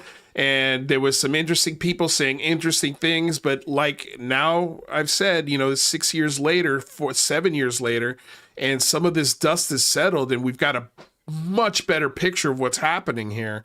Where do you see this ending up? Man, to be honest, this seems like a multi-avenue answer, really, Yeah. because it just kind of it's all depends on politicians on an election year, uh, and what they're willing to put out there. To me, if there's anything credible to what Grush says, it's going to be in the realm of special access programs and what we talked about, oversight and funding. That that to me is where his money is, and that's why he would be deemed credible and urgent, in my opinion. But when it comes to all the other stuff, I, for one, don't think we're going to get official answers on it because, one, I don't think it exists. And two, you're just going to have a lot of people speculating about the government being quiet about it. Because, to be honest, politicians and representatives, they're not going to get to the bottom of it. They don't have the access. They might not even be in office long enough to even care, you know what I mean, to follow Yeah. up on it. So you're gonna see Grush. He's gonna start releasing that. Like, I think he's got an op-ed coming out. You're gonna see more of him on trying to get on bigger platforms, Right. but it's eventually gonna fade out, Yeah. like Well, Lou the best he Elizondo could did. do is News Nation and Yes Theory. Like those are the biggest platforms that are giving this guy the time of day. I mean, we just and I News mean, Nation. I could go on for an hour about the debrief and how shady they are, but it Oh, yeah. is mind-boggling to me that the debrief was the guys that get the scoop on this because the Washington Post was like, yeah, we can't run with this because we can't fact check any of this shit that he's Right. saying. And the New York Times don't want any part of it because all the They've already been duped. inaccuracies, yeah, that came out in 2017. People like Greenstreet, Greenwald, they all exposed it. Like, it's right, Right. there. It's not, at this point. It's not.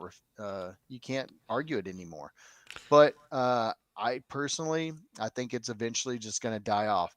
The scenario I think they're hoping for is Grush gets access to that skiff, which means they would have to temporarily reinstate his Security clearance.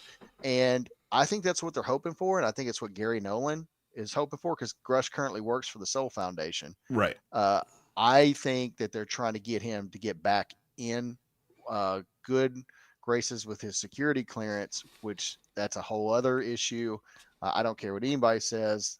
The stuff lines up to there was a reason why he filed those reprisals, and I think, again, he exaggerated what was going on with the what he say the professional terrorism or whatever he stated. Yeah. I think what happened was when he was walked Administrative out of the NGA, terrorism, that's what it was. yeah, when he was walked out of the NGA, having a security clearance, a thorough and intense background investigation took place, and you have to, because of it's a security clearance. Right. And I think he had greatly exaggerated what had happened. This is just me speculating, but Yeah. they have to get to the point where they have to investigate it. And so he viewed that as reprisals because he was walked out of the NGA, and then he filed the claim. There's a lot that goes into it, but I think that's where this is the next step for them. They're trying to get Grush in that skiff, and Yeah. Luna stating that,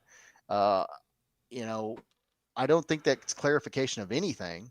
Well, But even if Luna got in a skiff with Grush, she wouldn't be able to hear all the information anyway Right. because she doesn't sit on the fucking committees that would allow her to get that data.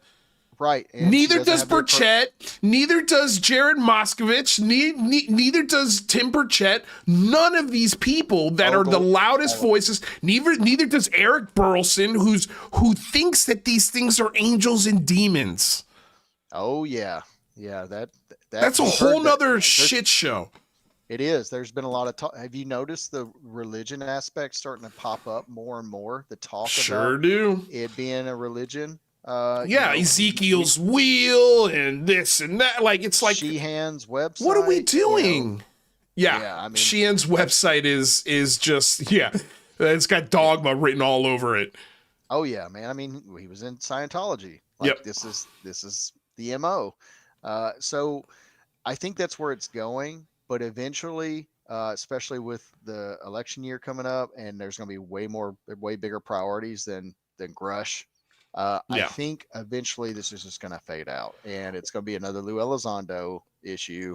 Lou's got a book coming out, which I'm extremely interested in, and everybody knows my stance on that. And I would love to read that book. If anything, I mean, there's going to be stuff redacted. He's going to black out some stuff.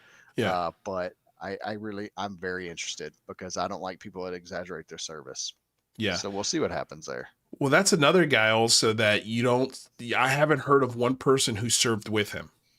Not So one person who served with him who said, yes, you know, like I've served yeah, with this guy. He's the real deal. the only people that have come out that was the brief and Popular Mechanics did articles on that, right? And they said that sources were verified that he was close to General Mattis or his right hand man. Yeah. I love getting into this subject because, and this is why I think McMillan's blocked me, is because I went at him about that. And I said, look, man, there is a book where General Mattis details, and I'm talking about goes into great detail. It shows pictures, it shows ranks, names of the people of Task Force 58 and that group that he formed and the criteria to be considered for that task force that he took into to the Middle East, Iraq, Afghanistan, or whatever after 9/11. It was like 2 or 3 months after 9/11. It is very detailed. Nowhere in there, one, mention of Lou Elizondo. Yeah. Two, he would have never met the criteria for that task force. It's impossible. He didn't even have the experience. He was only in the army from 95 to 98. Was it? Yeah, 95 to 98. During there wasn't wartime, Right. and he was counter intel guy, basically doing probably background checks or something. Like he didn't have the criteria to be considered it.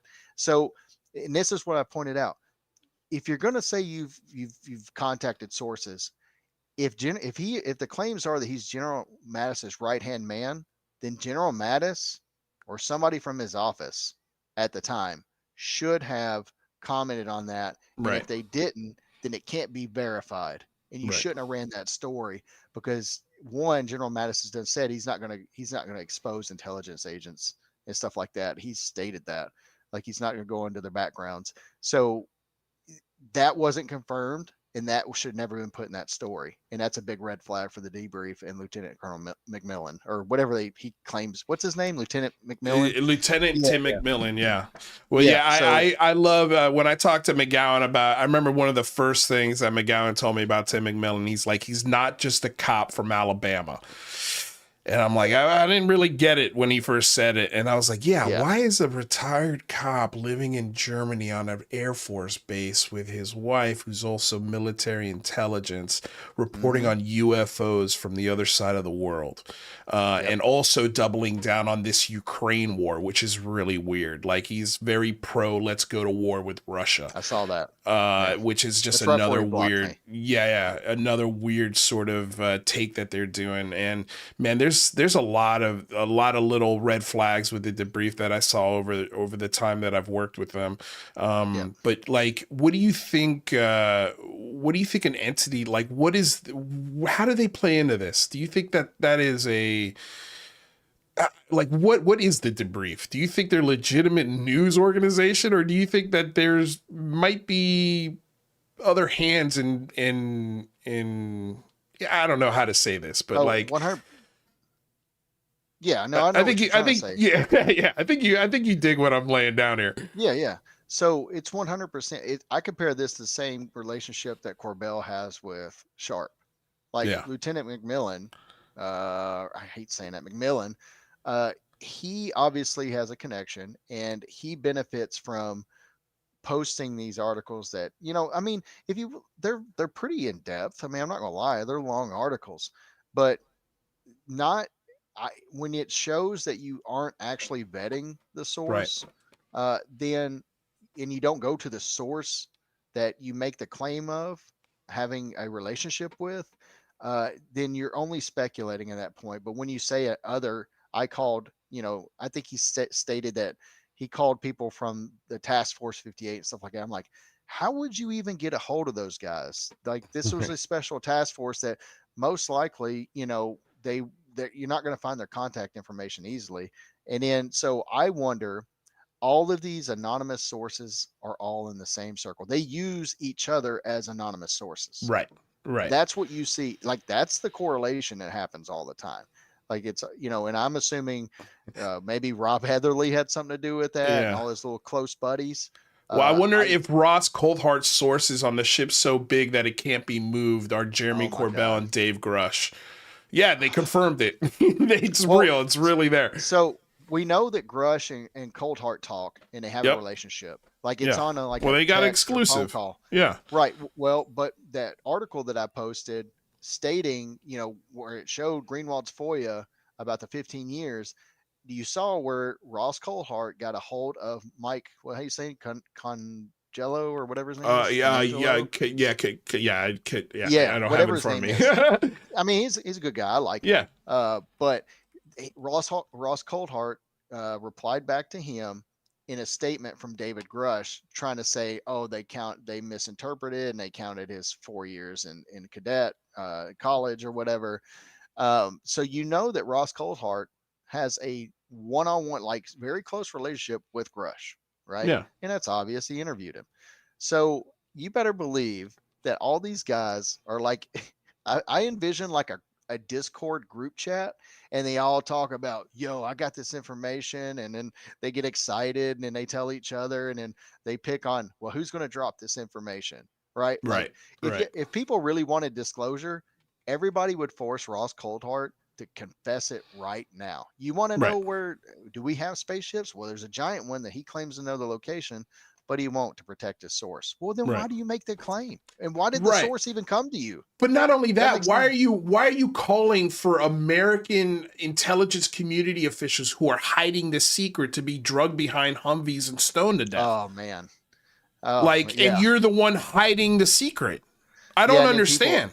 People tried to play it off like, oh, he wasn't serious. Like, who? Well, I mean, I don't make serious or jokes about dragging people behind vehicles and stoning them to death. Like, yeah, I guess you could consider that a joke. If it is, it's an extremely poor taste, and not one that should be done by a journalist. Definitely not. I don't think it's a joke at all. And the way he said it, the context wasn't a joke. He wasn't being facetious or condescending. Like, he wasn't joking. He wasn't joking. He was being serious. He was viscerally angry that these guys are gatekeepers while he at the same time is a gatekeeper. It's the weirdest. I don't know how the community I don't know how Jay from Project Unity lets this guy get away with this bullshit and then turn around and be like, oh yeah, I'm a non-biased, objective, voice in this discussion. No, you're not. Ross Coulthard bought you a fucking computer, buddy. You guys, you are incentivized to protect his ass, because every time he comes on your show, your numbers go through the roof, because he's always got something saved for you, just for you, Jay. Just like the UFO so big it couldn't be moved. That was an exclusive for the Project Unity show, and it's just like, dude, how do you not see this? Are you that dumb, or are you just you being a scumbag right now? So I recently, I'm not going to say I know Jay from Project Unity, but he did, he started tweeting out some of my stuff. And so I think, just like most other people, he's a genuine dude, and he's had experiences that keeps him from going skeptical of or speaking too skeptical. But every now and then you'll see him. He flirts with it. Out. He flirts with it. Same with Danny Silva. But then Jeremy Corbell will call him and be like, Danny, come on, buddy, what are you doing? Then he pulls him back to the dark side, and then all of a sudden Danny kind of lets off, and they're almost there. But the thing with Jay is that I know for sure Jay takes psychedelics. So if you're taking psychedelics and you see orbs, you're gonna have experiences. You're gonna have experiences, buddy. And I don't I've had an experience too, but my experience is not evidence. And I think that's the difference between me and every other one of these experiencers that have a show, is they can't let go of their experience, or their experience for them is evidence. And I'm sorry, that's not the way the world works. That's not the way science works. That's not the way, general discourse works. It's just not. Yeah, so yeah, I completely agree, and I think Jay just doesn't like Jay's got a pretty great platform. He really does. He's a And I think nice guy. He's really yeah, well spoken. He's thought out. He's articulate, but mhm. he's an idiot when it comes to this shit. Like he's Well, just he's and I and when I say that, I don't mean to degrade him. I was the same idiot last year, a year and a half ago. I was arguing the same viewpoints and the same sort of argument, straw man arguments that you would put up to sort of defend not the position, but your own belief system. right. So what I would call him is willfully ignorant, right? That's better. Like he knows, like I Well, think he blocked me, so he's been really oh pissed at me lately. But I well don't care anymore. Like I don't give a shit, man. I'm not here for friends. I'm here to find out what the fuck's going on. well I think a lot of us like me, you, Green Street, other people. Like I definitely believed at one point like there was so much out there, right? Yeah, That and I grew up with X-Files being my number one favorite show of all time, so of course like people are going to believe, yeah, but it's and I say willfully ignorant because it takes you not with the information, the platform you have, and I know you see the stuff that's put out there, to purposely not take that in and right, consider shit, maybe this is real, like maybe this is reality. You know right. what I mean? So I think with his, he don't want to he doesn't want to hurt his relationship with Coltart. This Yeah. guy's an He award-winning also journalist. he also You doesn't know, want to lose that income. Because the well, second he starts questioning it, like I did, all of that stuff goes away. All but of that money, all of the clicks, all the attention, all the interviews goes away. well, remember Lou, according to Matt Ford, only debunkers make money. Yeah. So that Yeah, can't be the but case, it's right? interesting. Matt Ford won't show anybody his YouTube numbers since he started talking about UFOs. Right. I'd be interested to see what that graph looks like. My best, the thing I love about Matt Ford is he'll use his Stand for Better or whatever Yeah, account, then try to dox my personal information through that, yeah. so he doesn't show that he's culpable or whatever. But anyways, Well, yeah, I just mean, real quick, if anybody wants to find out about Matt Ford, all you have to do is Google Stand for Better and find the Political Action Committee, and his name, his address, and everything is there because he has to publicly put it there because the Political Action Committee has to report its income. So if you want to find out about Matt Ford, since he loves doxing people so much and supporting other accounts that dox people, like that UFO podcast and the Signal, go ahead and do yourself the favor and look up Matt Ford's information because it's out there. can we talk about the UFO podcast Yes, and the new please, and let's. the new personality that's entered the UFO Twitter universe, and that's Keemstar? Mm. Have you been keeping up with that? I have just, there's two videos that Keemstar has put out here in the last 24 hours. The first was Oh calling yeah. out that UFO podcast in the Signal for bitching and complaining about a guy with millions of followers, like putting the name of their podcast with a clip that they used to open source and aggregate the information, and now the information's out there because it's newsworthy, and they got Right. pissed off that they weren't tagged. Oh, poor that UFO podcast, the podcast Yeah. that makes, when I left the show, that show was making up close to $140,000 a year between Patreon and YouTube, and that Wow. was last year. Like I can't That's imagine. insane. I can't imagine what they're raking in now, and now they're gonna bitch and complain when a multi-million, Twitter follower account talks about their interview. They're gonna get mad at that.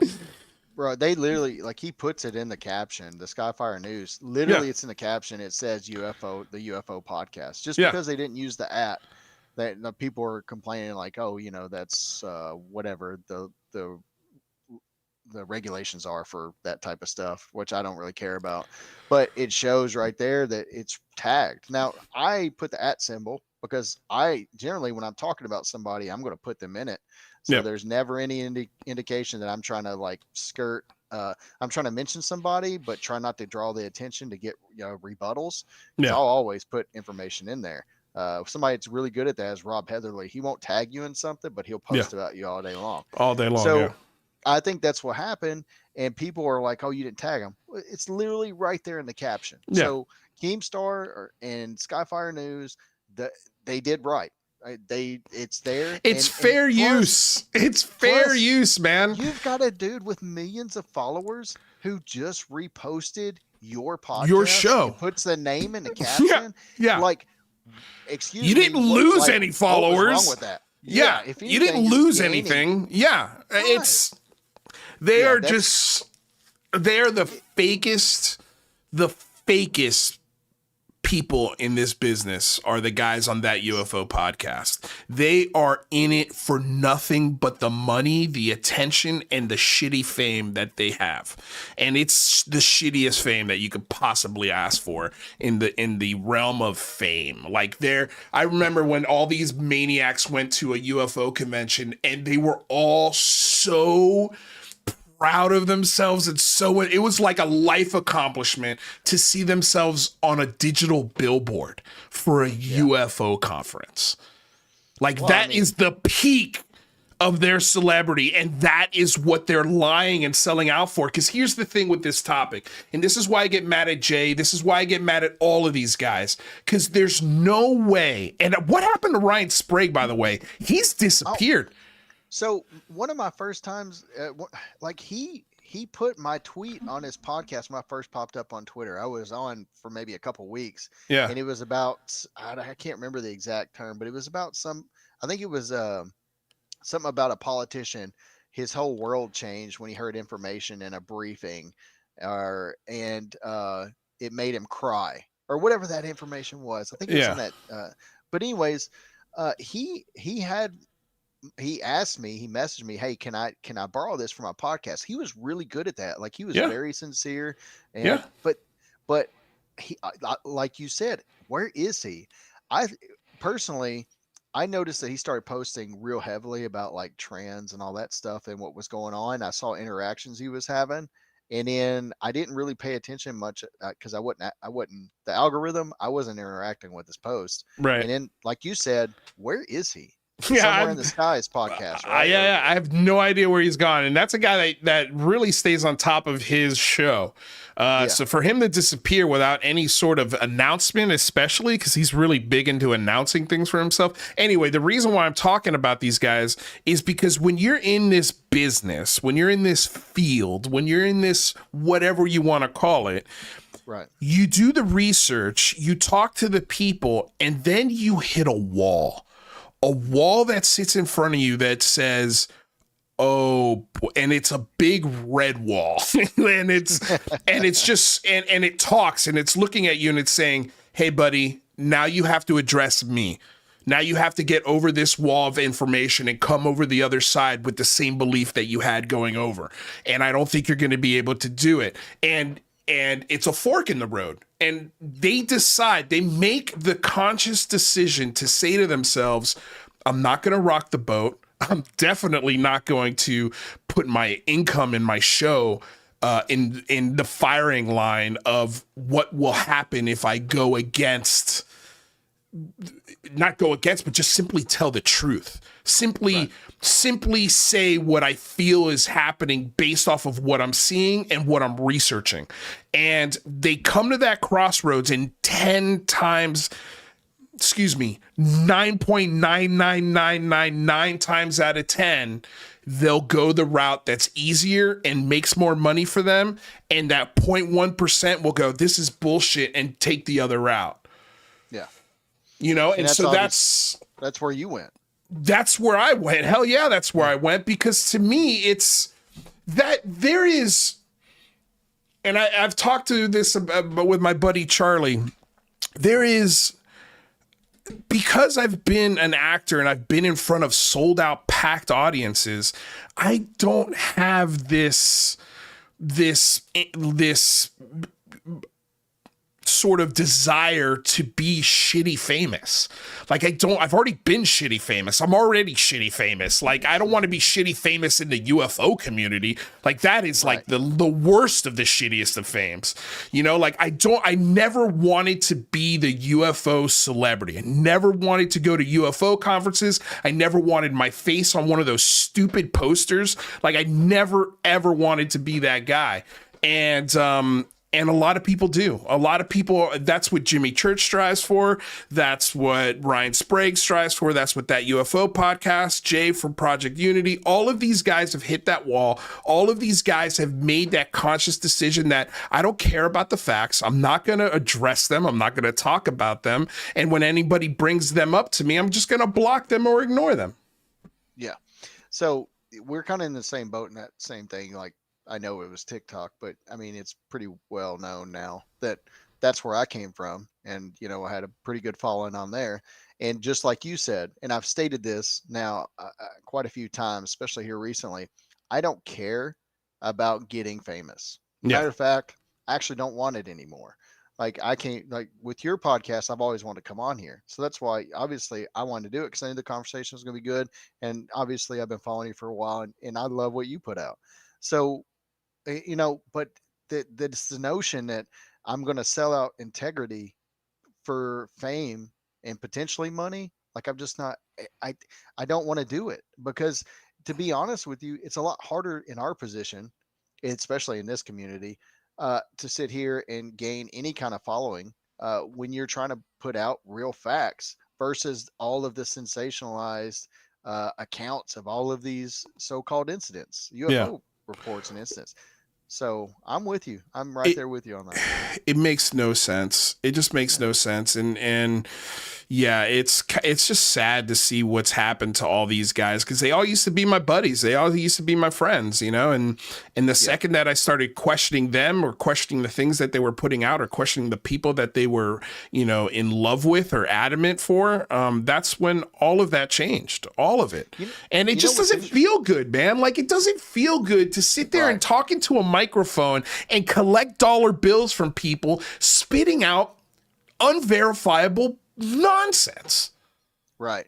And I think it's a big tell too, is like you, McGowan and Green Street. You all had connections with like Lou Elizondo. We were all on the inside. We were all their friends. All of us were their buddies. So you got to wonder, like all of you guys made turnarounds and came over to the other side. And then it must have been such a vindicating moment for Green Street when he read Kirkpatrick's article today, because that's literally been Green Street's work from since I've been on this platform and probably way beforehand. So it's a telling sign for me. Like I sit there and like the information from real journalists that put it out there versus sensationalized claims that have no evidence to support it. That's 101 for me. Like well, it's obvious. Like I was gonna say, when you sent me that article, I felt validated. I was like, oh, I made the right decision. Like I made the right decision to speak out against this shit.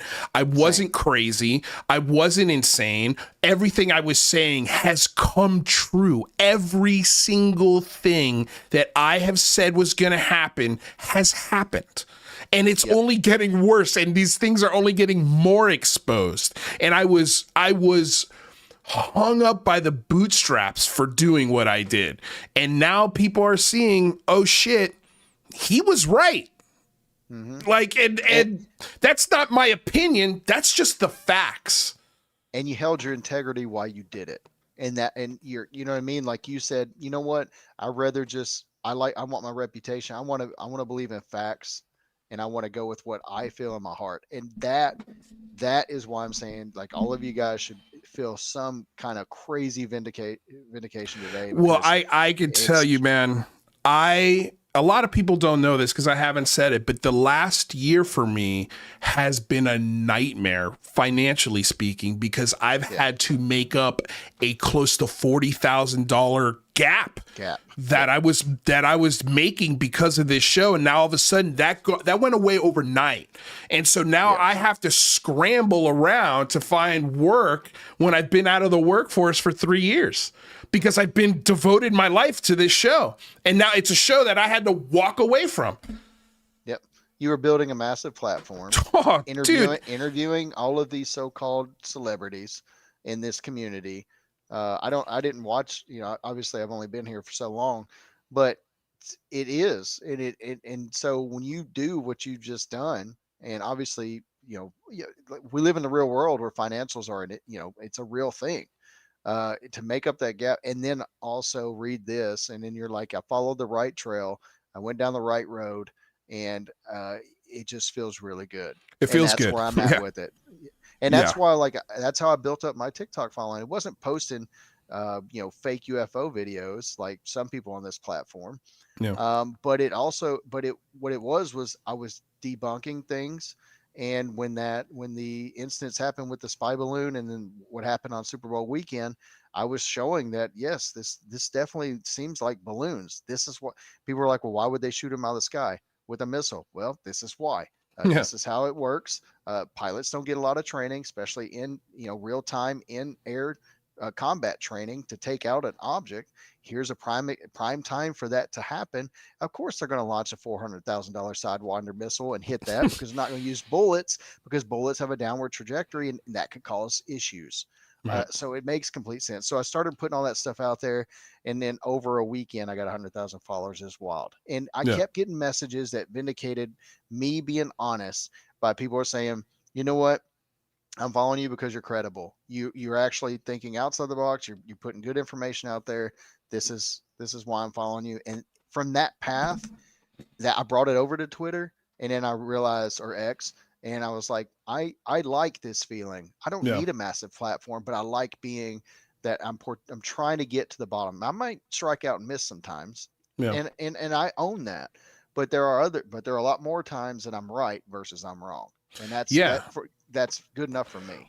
Well, in this topic, even when I was at my most ardent belief, I would always say, it's we have to take the information as it comes in, and if the information changes our opinions, then that's what it does.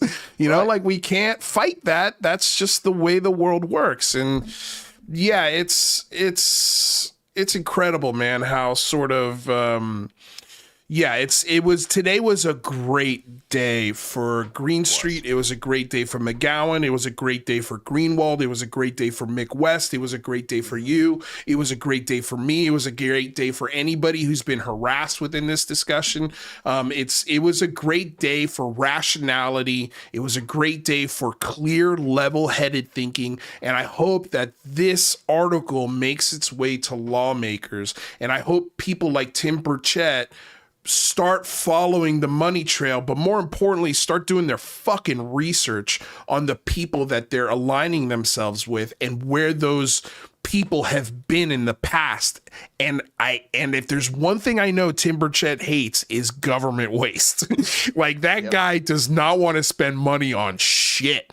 And he hates when the government is lying on spending. And so I think if he keeps following that trail, it's going to lead him to OSAP. And then once he finds out that OSAP uncovered werewolves in trench coats smoking cigarettes, I think he'll go, oh, shit. So I'm glad I don't know how much more time we got, but I do want to put this out there. I'm glad you mentioned OSAP. Everybody's so hung up on whistleblowers, especially Dave Grush. But in real time, and if you've been listening on Twitter and in Spaces, we have a true whistleblower that was boots on the ground with OSAP on Skinwalker Ranch, who has confirmed that he has been tested on, and that they took scans of his body or whatever, which he never saw the results of. Then eventually somebody well known in the UFO community approaches him and says, how's it feel to be a guinea pig? Yeah. You have a real whistleblower that could stand in front of Congress and tell you, look, not only can I prove to you that $22 million was pretty much wasted on a program that I was involved in, which leads right down to the road of what you guys are talking about the spending on these programs. But I also, as a veteran, a military veteran, can tell you that I was the one that was out there doing these things, being parts of these so-called investigations. They were making them sit out, do paranormal investigations on the ranch, telekinesis, and all that crazy stuff they were trying But to make him do. but he was also there watching his coworkers get drunk and turn in reports of bullshit. Right. So you have a real-time whistleblower in Chris Bartell Yep. that could stand in front, and he's credentialed. Y'all want to talk about credentials? The man is, I mean, he worked at Area 51. He's been on the ranch. He was part of ALSAP. You know, it's right there. He can stand in front of Congress. I will tell you everything under oath. And boy, can you imagine that investigation in the ALSAP Yeah. and the ATEP program? And then it's going to make real waves. Right. I really think, I'll be honest with you, it's the first time I'm going to say this publicly. I'm going to start advocating for Chris Bartell because I think you guys want real whistleblowers. He's right there. Yeah. And I've talked to Chris, and Chris is okay with that. Well, I just don't think Chris has the sexy story that everyone's looking for. He doesn't have the Area 51. I saw 12 craft in a hangar. You know, he doesn't have the, you know, the stories of materials or the 5 observables. He's just like, yeah, I worked on the ranch. One time I found some prints that went to nowhere that were kind of weird, you know, and I took pictures and observed everything as much as I could, you know, and that's his story. And there's nothing sensational about it other than the fact that he thinks he might have been tested on with maybe some kind of energy weapon. I mean, that's up for debate. We don't know that. He doesn't know that for sure. But why take scans of his brains and why are people calling him a guinea pig? Like, what's going on there? You know, Did you ever hear who drove him to take those x-rays or pick them up?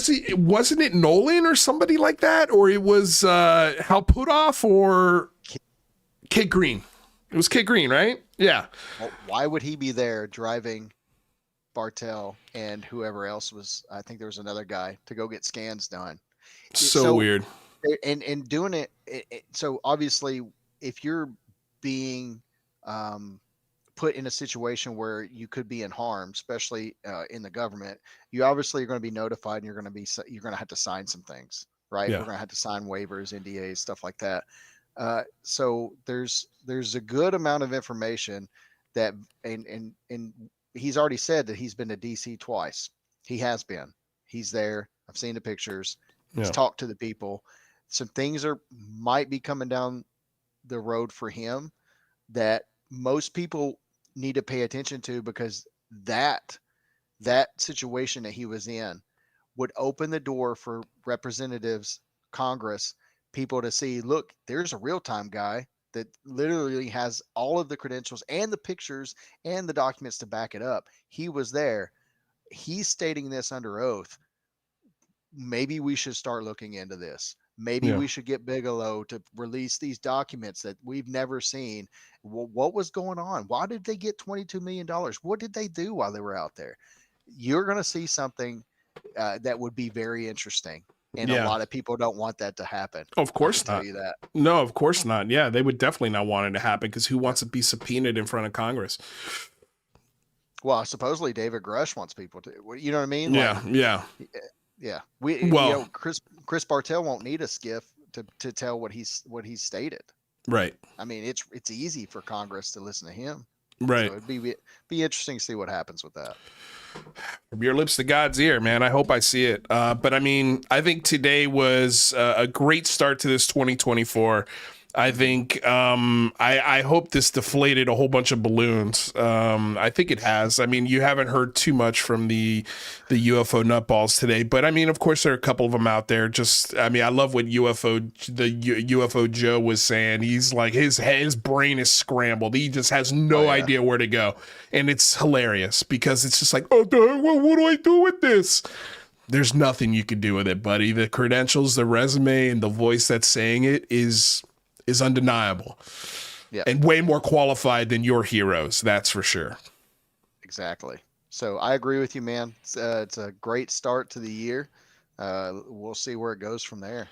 Yeah, well, we're gonna have you on again soon because this has been a killer conversation. I've loved every second of it. We went over our 2 hour allotted time, but Chris, man, thank you so much for this. This was a really fun conversation.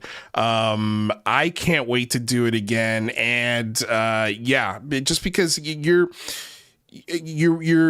one of the lights in the dark tunnel, just like Greenwald, just like Green Street, just like Mick West, and to some degree, every once in a while, Eric Weinstein. You know, you guys are the ones that people look to get some clarity on this stuff because you guys know the language, you know the lingo, you've been in the system, some of you guys anyway, and you know how to decipher a lot of this jargon. So it's helpful. It's really helpful to just everyday average citizens like me, because it you know, it just more information, more data, more clarity is always good. And I think that all of the data, all the information, all the facts are residing on this side of the conversation. And that's that's where we're at. Yeah, open discussion with both sides of the aisle, and people to understand the skeptic's view is really important. Because if you don't consider that, then you create your echo chamber, and then what good does that do for you and the stigma of the community? So yeah, I agree, man. I was gonna say the best thing this community can do is get Mick West to go, oh, this is interesting.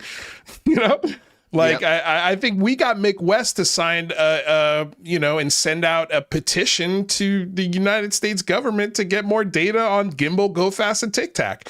Like, could we please get the distance from the camera system to the object? That would help a lot of people. Like, if we had that number, we could decipher what the hell's going on really quickly.